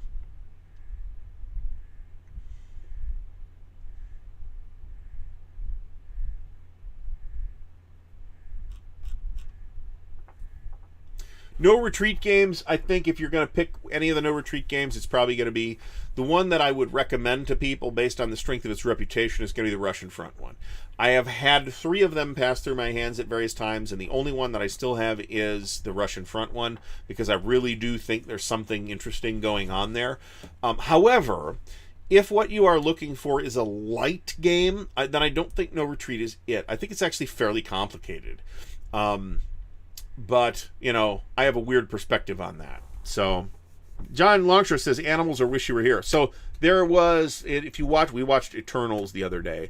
It's okay. It's not amazing. It's not the best Marvel movie. It's probably not the worst Marvel movie, but it's in the lower third. But it was okay. There is a part of the opening sequence they used Pink Floyd's Time, which is a pretty good music cue for what they did, how they used it. I'm pretty sure Mickey's talking about Avalon Hill's Blitzkrieg, but Paulo Mori's Blitzkrieg is actually interesting. Avalon Hill's Blitzkrieg, I don't think it is. Jeff Mueller says Great War at Sea is essential. Maybe. So, I mean, my understanding, based on talking to folks who have played it at Origins last year, and yeah, it got played at Origins last year, is that it plays a lot like Flat Top, and that sounds awesome. And unlike Flat Top, where you only have that one campaign, I know there's some add-on campaigns that were in the general and in various fan efforts, but you've got a lot more to work with Second World War at Sea. In terms of choosing campaigns to play, even though a bunch of that stuff's out of print and hard to get. Everybody calls Paulo Mori's Blitzkrieg, though. That's the thing. I think everybody knows that at this point. Assume that it's the Avalon Hill Blitzkrieg. Paulo Mori's new game, Caesar, just came out. Or I just saw an unboxing video of it like the other day. Panzer or MBT?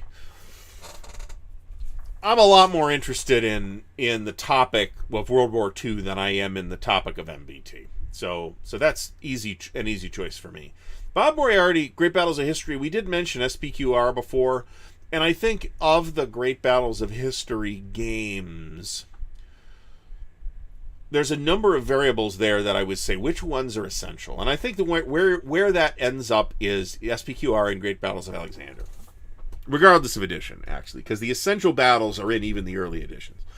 The battles that you want are like the classic battles of Alexander, like Gaugamela, for example, and the classic Roman Republican battles of Cannae and Zama. And those are in, those games. I think either one of those games would be a perfectly good selection. Brian Foley says he just got the Caesar game over the weekend. I don't have it. Probably not going to buy it.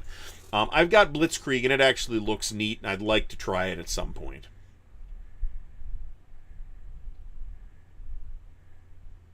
I didn't hate Eternals. I just thought it was... I felt like a lot of the character work did not quite work. Even though the actors were all fine. I think and I think that's a failure of writing. It's certainly ambitious. It was an ambitious movie, and I just don't think it all gelled. I didn't think it was garbage. I thought it was pretty far from garbage. Even the crappiest Marvel Studios movies have been at least okay, and that's where it was. It was okay. I don't know if it's the worst one. It might be the worst one, but it's in that bottom quarter. Let me put it that way.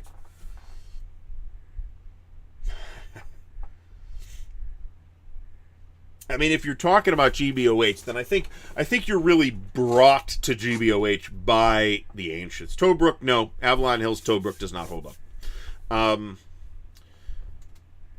Well, so here's the thing. I guess we're going to digress now. Marvel kind of has been spending years and years and years building up to this whole Thanos thing, and that's over now. So they kind of have to start over and start introducing additional elements and plots and stuff like that. And so a certain amount of what they are doing now is fishing and seeing what people find compelling. And I think that mostly the stuff in Eternals ends up not feeling particularly compelling for that reason. When we've watched this entire round of Marvel movies, then we will see what elements they decide to pull forward into the next round of Marvel movies. So, I've talked about, Brian Gass asks, where did I select the icon and the name Ardwulf? Where did that originate? So, I've talked about this before, but I think I haven't talked about it on this show. I think I talked about it on Dan's show. Bronze Age, I'd love to see more Bronze Age stuff. I totally agree.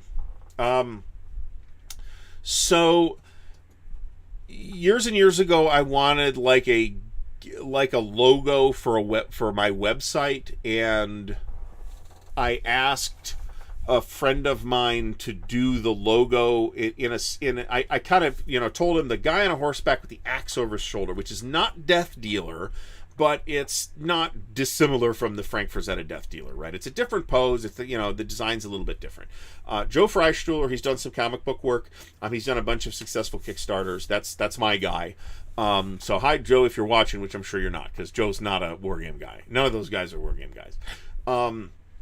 So he did that, and I used it on the website, and then Ardwulf came along when I started blogging about MMORPGs, and Ardwulf was my character's name from Vanguard Saga of Heroes, which is an MMORPG that doesn't exist anymore. So I started, this was in September, October of 2007. I started kind of writing these blog posts that were like my character's adventures in Vanguard, and gradually that got into commentary, and gradually it got into videos, and 10 years, 15 years later, here I am doing tabletop wargaming. But that's where the name came from.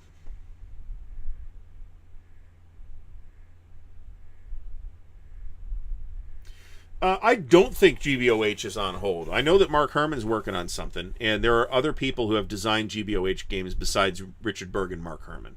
So that may have slowed things down, but I don't think we've seen the last of GBOH. I will be pissed if that turns out to be the case.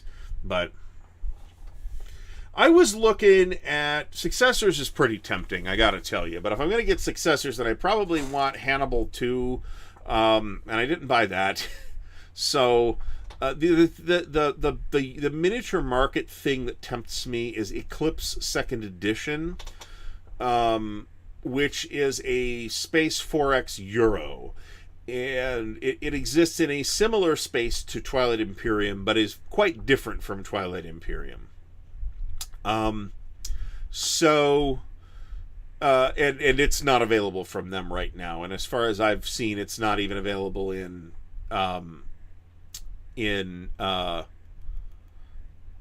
anywhere in the U.S.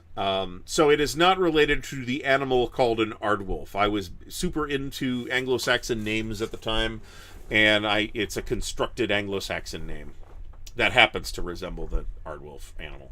Alan Salazar mentions SPI's Chariot. That was part of Prestag's Master Pack. Another one that I don't think is particularly worth revisiting nowadays. GMT did do Chandragupta. That's not Bronze Age. It's ancient period India. It's really interesting looking, actually.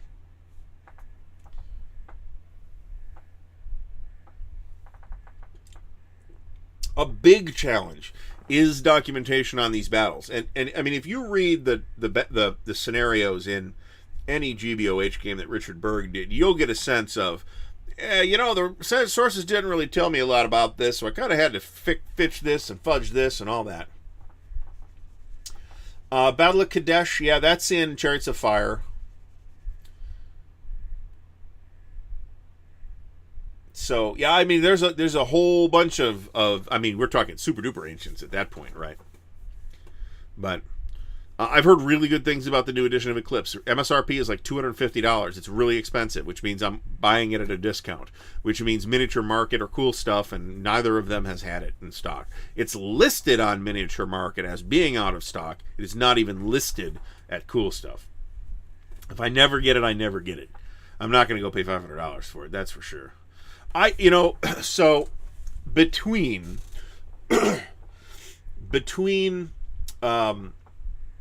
pulling money out for 2 copies of Sacred Oil, one for me and one for Fucko, and the big hit from GMT, which was 7 box. It's 5 games, but it's 7 boxes. And the hit from OSG for the 2 games I put on pre-order with them, all hitting in December. That was a lot of scratch. So I am really trying to not buy any war games in January. So now the good news is that Winterfest is not a shoppy convention. There's no vendors or anything like that. So although I need to talk to somebody about his personal selection, I will not end up spending a ton of money at Winterfest. So, Charles Pester, thanks for stopping by. Don't forget to subscribe to the channel. There is a reprint of Chariots of Fire on P500. Jeff Anderson says Ancient Chinese GBOH. Yeah, I'd be all over that. I'd like some Three Kingdoms action or something like that. That would be awesome. I'd like to get more of a handle on what's in the works for GBOH. I don't know what that is. I know that Mark Herman had something in the pipeline for more Peloponnesian War battles. But I actually haven't heard anything from him on that in probably 2 years or so I don't know where that is. And of course, every single issue of C3I has more GBOH scenarios. Usually for SPQR Alexander, but there have also been scenarios for Hoplite in there as well in relatively recent issues. Well, Perfidious Albion is probably right in that Chinese publishers seem to have quite a number of these ancient battles depicted, but I don't... So, funnily enough, the supplementary unboxing that is scheduled for Wednesday, I think, is The Dragon and the Cross, which is the game about the Taiping Rebellion, which is a Richard Berg design. It's all in Chinese. So, I talk about this in the video. The rule book is all in Chinese. You can find the English rules on BGG. Well, yeah, but I already spent the money. Actually, yeah, I guess that expenditure was in January. I already spent the money, so that's done. I'm talking more. I don't want to buy any more in January. So 5 games. That's a big hit. Brian Gash asked about Super Chat. I have not enabled Super Chats. I should probably do that. And what that is basically a way where you can contribute to the channel in the chat. I should probably do that. Tony, thanks for stopping by. Hoplite will be reprinted as well. Yeah, she knows what I spent. She's not under any illusions. We're also trying to upgrade houses, which we have a calendar target for of early 2024.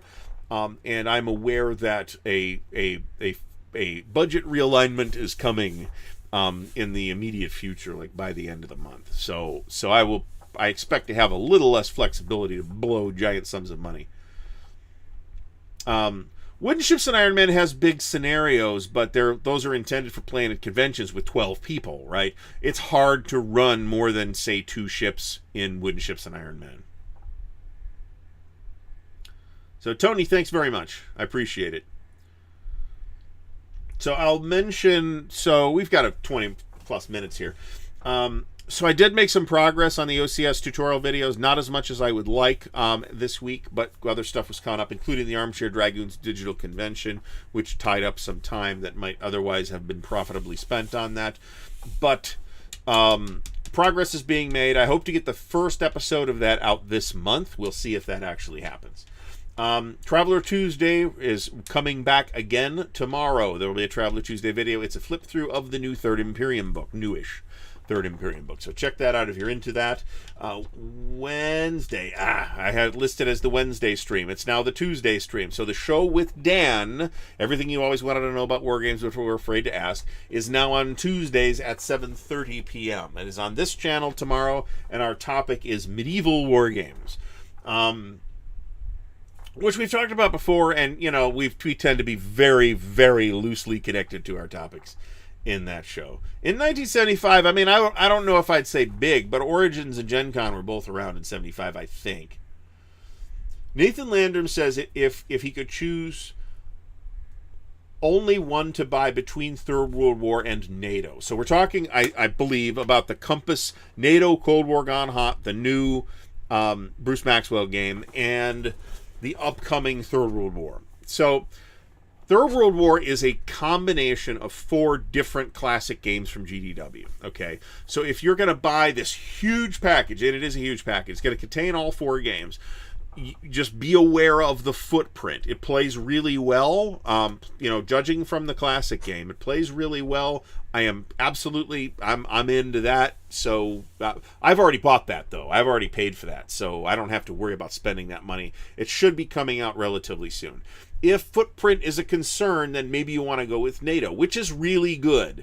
NATO has a less involved air system than Third World War does, but it also feels less satisfying as an air system. As a Third World War, on the topic of Third World War, I kind of feel like I want a more involved air system than NATO gives me, which is just like points that you assign for support. It's more complicated than that, but there's that. Blue Water Navy, I did not investigate. It is relatively, there's some people that I've talked to that like it, let me put it that way. There's also South China, do I have that behind me anymore? No, I had to move it. South China Sea, which is a Third World War type of thing. If you want the naval thing, that's relatively straightforward. So to answer Nathan's question about Third World War or NATO, you want it really big or do you want considerably smaller? Now, you'll be able to play one of the games at a time in Third World War with no problem. And in fact, the Battle for Germany game is going to be one map, so that's not a problem. But it also covers like Scandinavia and the Balkans and the Middle East and all, so they're different enough that I'm going to be perfectly happy to have both of them. Let me put it that way. Even though I'm somebody that feels like this Third World War topic is eating up way too much of my shelf space right now, between those and the 3 giant. I don't know if you can see them, the 3 giant Thin Red Line games down here. So, no, the Traveler Tuesday video will be out at 10 a.m. So, first edition Mongoose Traveler is perfectly fine. It's different enough from second edition to create an issue with characters.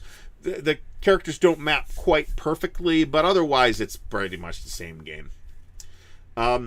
There are expansions for Third World War in the works, which include some stuff in Korea and include some stuff in Cuba and some other things. So that is a thing that is in the works for Third World War. I wouldn't necessarily expect to see those soon. So yeah, like I said, I mean, it's easy for me to say buy them both. If I had to make the decision, I'd say probably I'd go with NATO, because it's faster playing, it's more compact, it's a more kind of a peace game where you're kind of buying this project with Third World War. Now I'm fine with that, but you know, some people might not be. Mrs. Half-Ass Gaming does not care what he spends on games. It's the increasing... So, I mean, that's a concern for me, too. And I'm kind of trying to focus a little more, but in order to focus, I got to get more... I've been talking about this for months. I got to get more shelves up, so we got to do that. Tom MC, how does Next War fit into that calculus? So, I do have the... That's a good legitimate question. I do have the 4... GMT Next War games: Korea, India, Pakistan, Taiwan, Poland, and Vietnam. So there's 5 actually, and I have the expansions as well. And I'm happy with that, because that's a modern hypothetical situation, right? I think that fits in a different space than hypothetical stuff that happened in the 80s. So I'm happy having those two. Antonio asks, is there anywhere to get a copy of Sicily 2 at a reasonable price? The best place to check is the Consim World Marketplace folder or BGG. Those are the places where I would check. eBay, maybe you'll get lucky, but you'll reliably get better prices on BGG. So somebody put...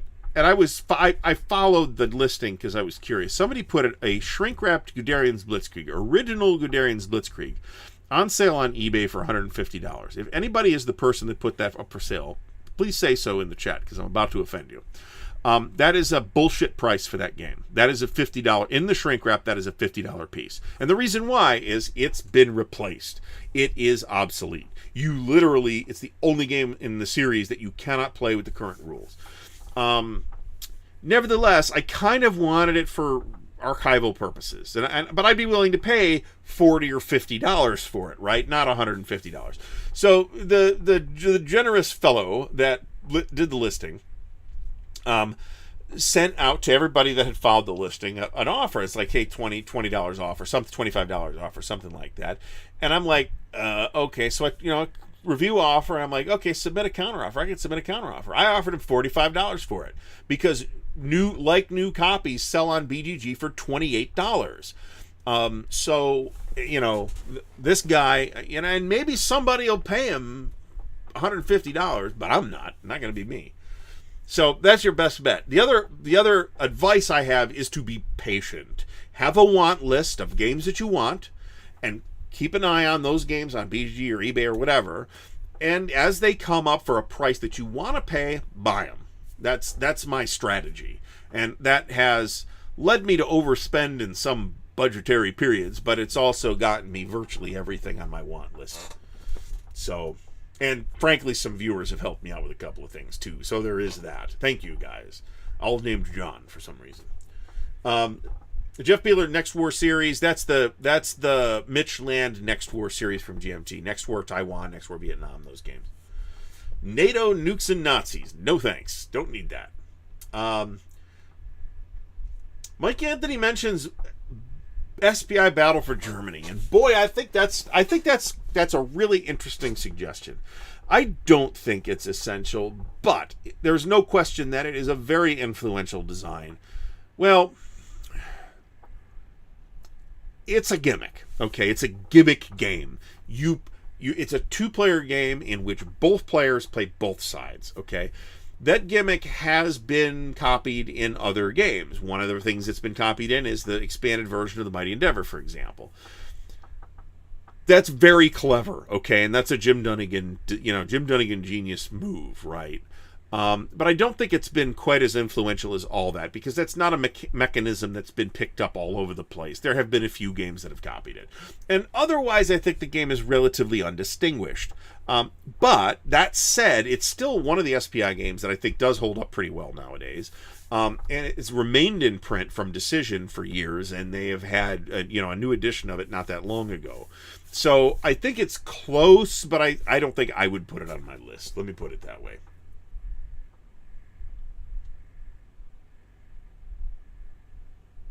Perfidious Albion says, the Third World War games that came out in the 80s covered the 80s. We need more Third World War games that pose possible current and future situations. I agree with that. That's why I got the GMT Next War games. But that is not a fertile space. Nobody seems, well, not nobody, but Modern War Magazine did some stuff in that space, and there's been some TIE Bomba projects that have happened in that space too. But that is not particularly popular as a genre. I agree. I think that's a little more interesting than just endlessly rehashing NATO versus the Warsaw Pact fighting over the Fulda Gap, which we've just seen a shitload of titles on in the last few years. Craig Robertson says he still needs a copy of the Shadows expansion for the Babylon 5 CCG. Wow. I never played that. I was a huge Babylon 5 fan. Somebody mentioned, I'm not going to scroll up to find it, somebody mentioned the Expanse is now done. Don't be shocked if, this might be a couple years from now, don't be shocked if we hear something about a movie or a miniseries or something like that. But the series is finished for now. It finishes up to book 6, which is kind of a natural closing point in the books. I have not read past book 6 in the books. I will get to that sooner or later. I am very satisfied with the whole series. I think it got better as it went. There's a great space battle in that episode. There's some really cool stuff. Season 6 did feel a bit rushed, but it wasn't like rushed like Game of Thrones, which like ruined it because it was so rushed. This I would have preferred to have had a couple more episodes, but it was still really good. I am very happy with it. World at War 85, there's a new Kickstarter coming for World at War 85, isn't there?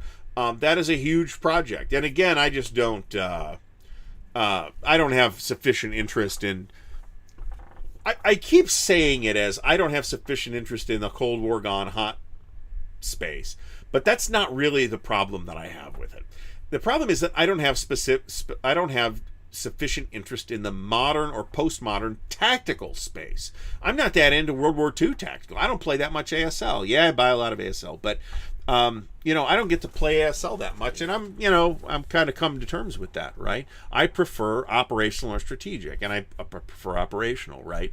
So for that reason, I am not really at all interested in World War 85. The people who played it love it, and it's certainly I've pawed through it because it's an enormous, very impressive package.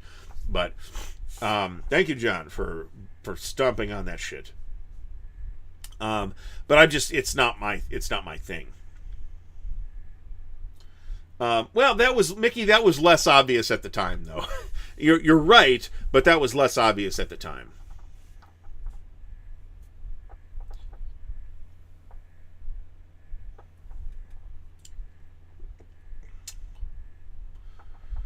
So Tom MC asks, what is or was considered more essential, Pacific War or Empire of the Sun? Empire of the Sun.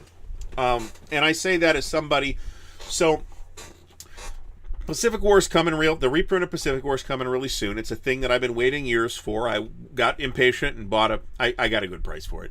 For the old Pacific War, which I still haven't gotten to a table.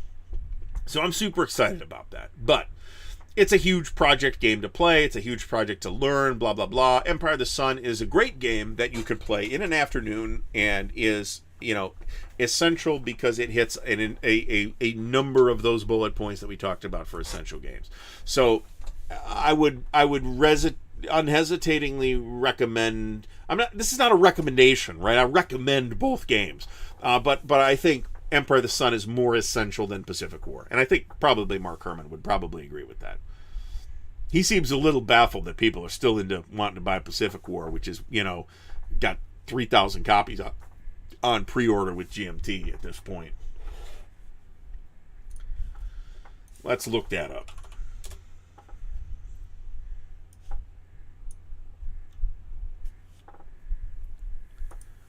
All right, so there we go. Okay. Let's see here. So, recent releases, Conquest and Consequence, that's the Pacific Triumph and Tragedy. boy, I was tempted by that, and I just didn't want to spend the extra money at this exact time. But looking at the P500 list here, there's a lot of shipping now stuff. In final production are the 7 games that were charged on January 13th, of which I ordered all of them except for Plains Indian Wars, which, not that that's not going to be good. That's probably going to be good, but I spent enough. Thank you very much. Pacific War has 2,857 pre-orders. That's a absolutely bananas number. I agree with you, Perfidious Albion. I think the two games are different enough that, I mean, yeah, they're both on the Pacific, but Pacific War is an operational game that happens to have a strategic scenario. Empire of the Sun is a strategic game that happens to have operations in it. So they're really different games. I do think they complement each other, and I will be delighted to have both of them in my library at the time. So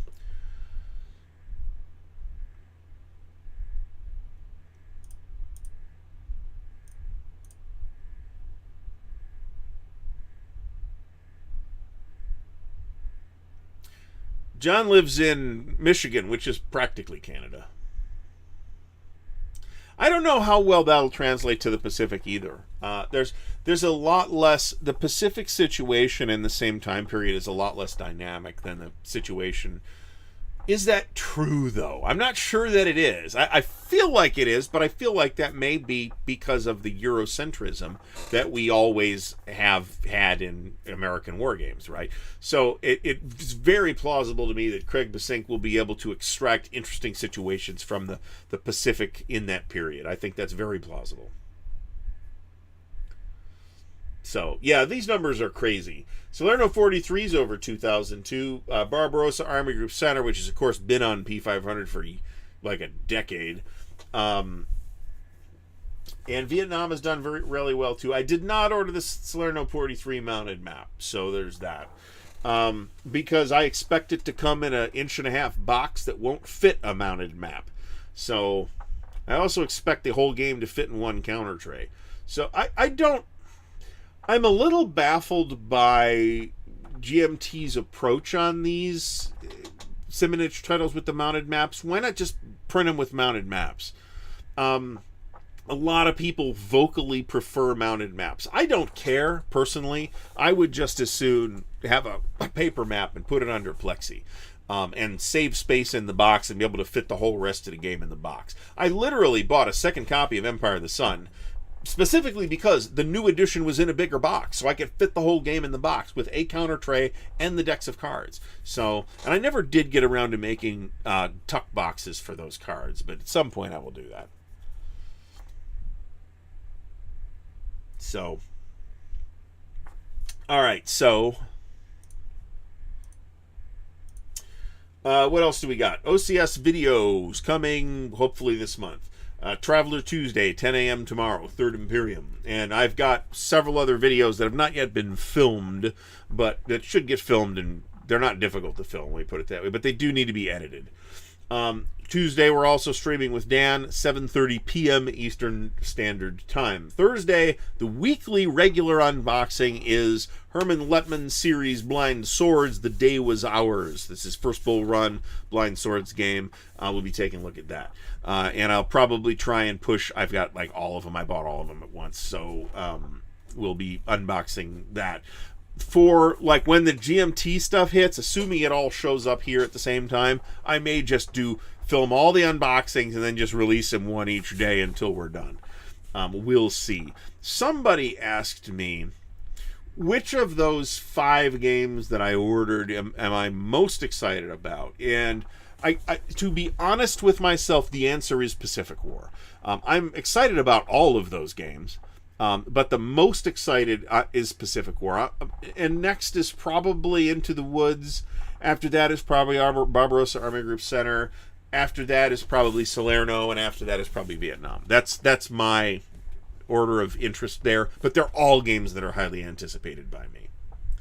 So, The other thing, I did do a storage video on Empire of the Sun. Didn't I? I thought I did. Maybe it was Churchill. I might have.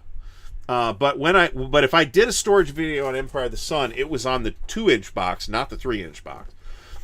The other problem that somebody pointed out in a comment was that a lot of mounted maps, not so much the modern ones, a lot of older mounted maps, the 3W mounted maps, yes, 3W, was it 3W? Yeah, 3W did mounted maps in Mr. Lincoln's War. Those mounted maps were garbage. They were super bowed. Do I have anything from Avalon Hill that has bowed maps? Yes, I do. Struggle of Nations has the shit Avalon Hill maps. Avalon Hill mounted maps. Now, this may not seem obvious, but this map will absolutely not lay flat. I mean, that's as flat as it gets right there.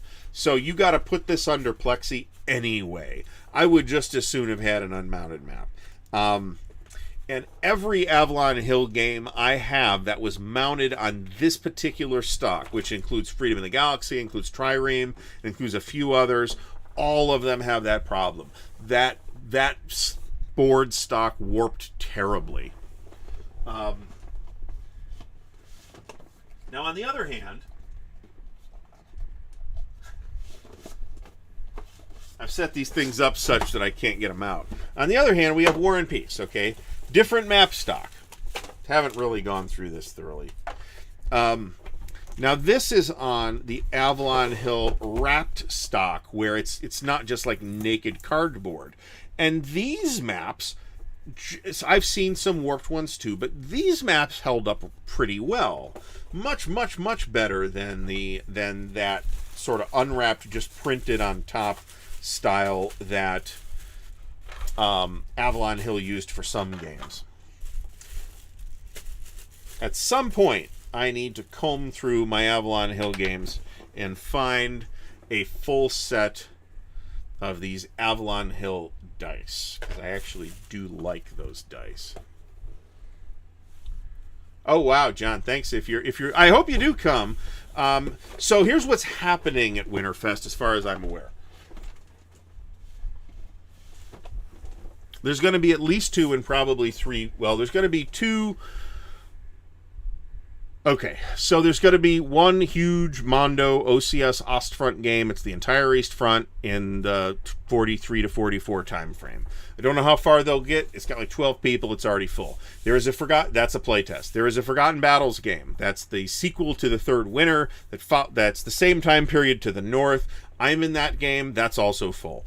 There will be another OCS game, which looks like it is going to be Beyond the Rhine. That, I think, still needs players. There will be a Der Weltkrieg game, which I don't know what the Der Weltkrieg game will be, but it will be a big game that will eat up a lot of space. They're talking about 1915. They may be East Front. I don't know if they're West Front, East Front, the whole thing. Who knows? I'd like to see it if it is. That may need players still. There's at least one, and there might be a second game of The Greatest Day. That's full. So, I'd love to say, come on, but, if you do, let me know so I can get you in on the forums. You can start having the conversations with the people who are running these things to see what's available. So I will serve as the interface for that. So send me, if you're interested in coming to Winterfest and want to get in on a game, one of the things that I just mentioned, then let me know. Email me at ardwulfslair@gmail.com. Hero City is going to be there as part... Mo, thanks for stopping by. Hero City is going to be there as part of the Ostfront game. If there is going to be a separate Hero City game being played, I am not aware of it. That doesn't mean the answer is no. So...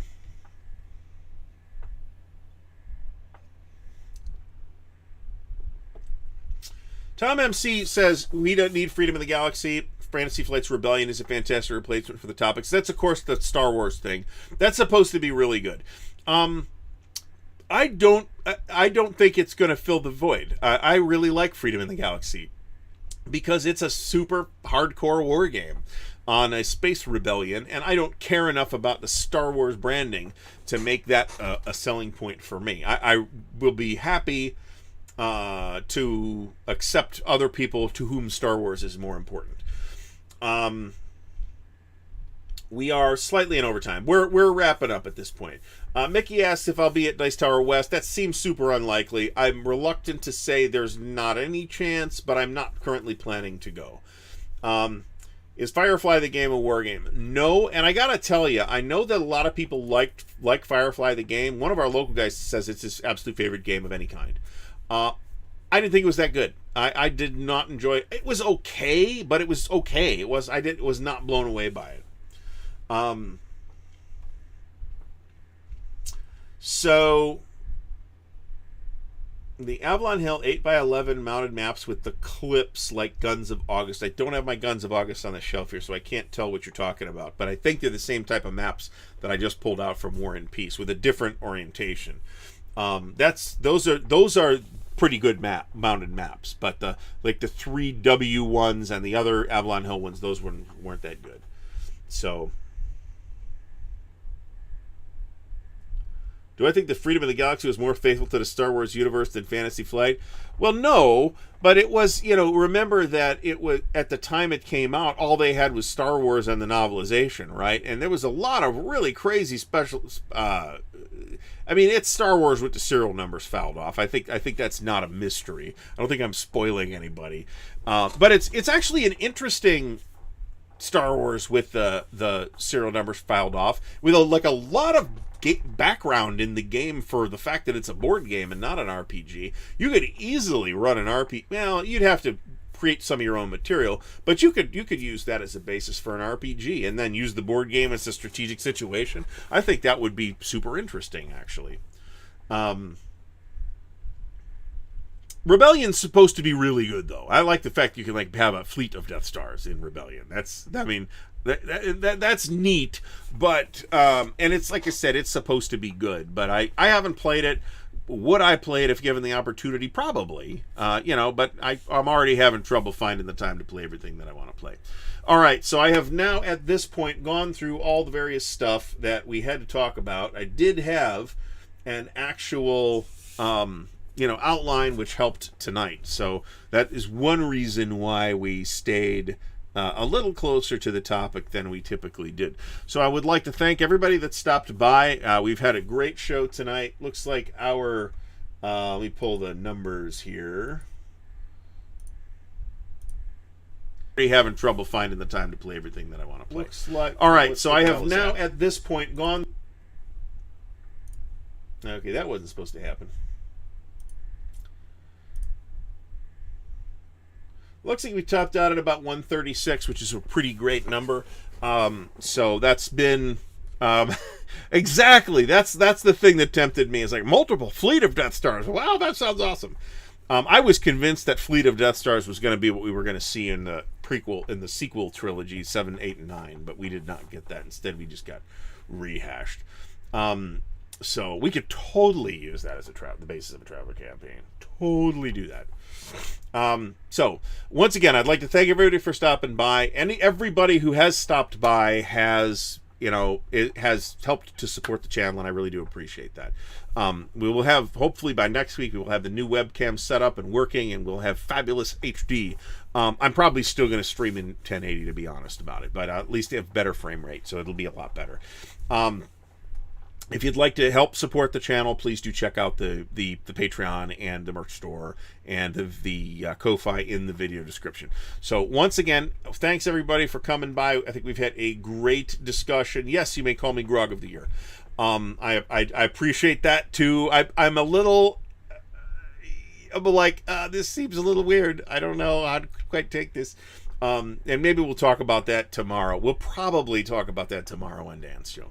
So tune in for that, and we'll see everybody next week. So one quick thing, the January 14th show, the week of January 14th, that show will not happen on January 14th. It will be on January 13th, the previous day. So on that 1 week, rather than skip the show, because it's Valentine's Day, I am having the show a day early. Okay, so and she'll be streaming herself from downstairs. So I'm pretty sure she'll be okay with that. So bear that in mind. But otherwise, everything's going to proceed as normal. We will be here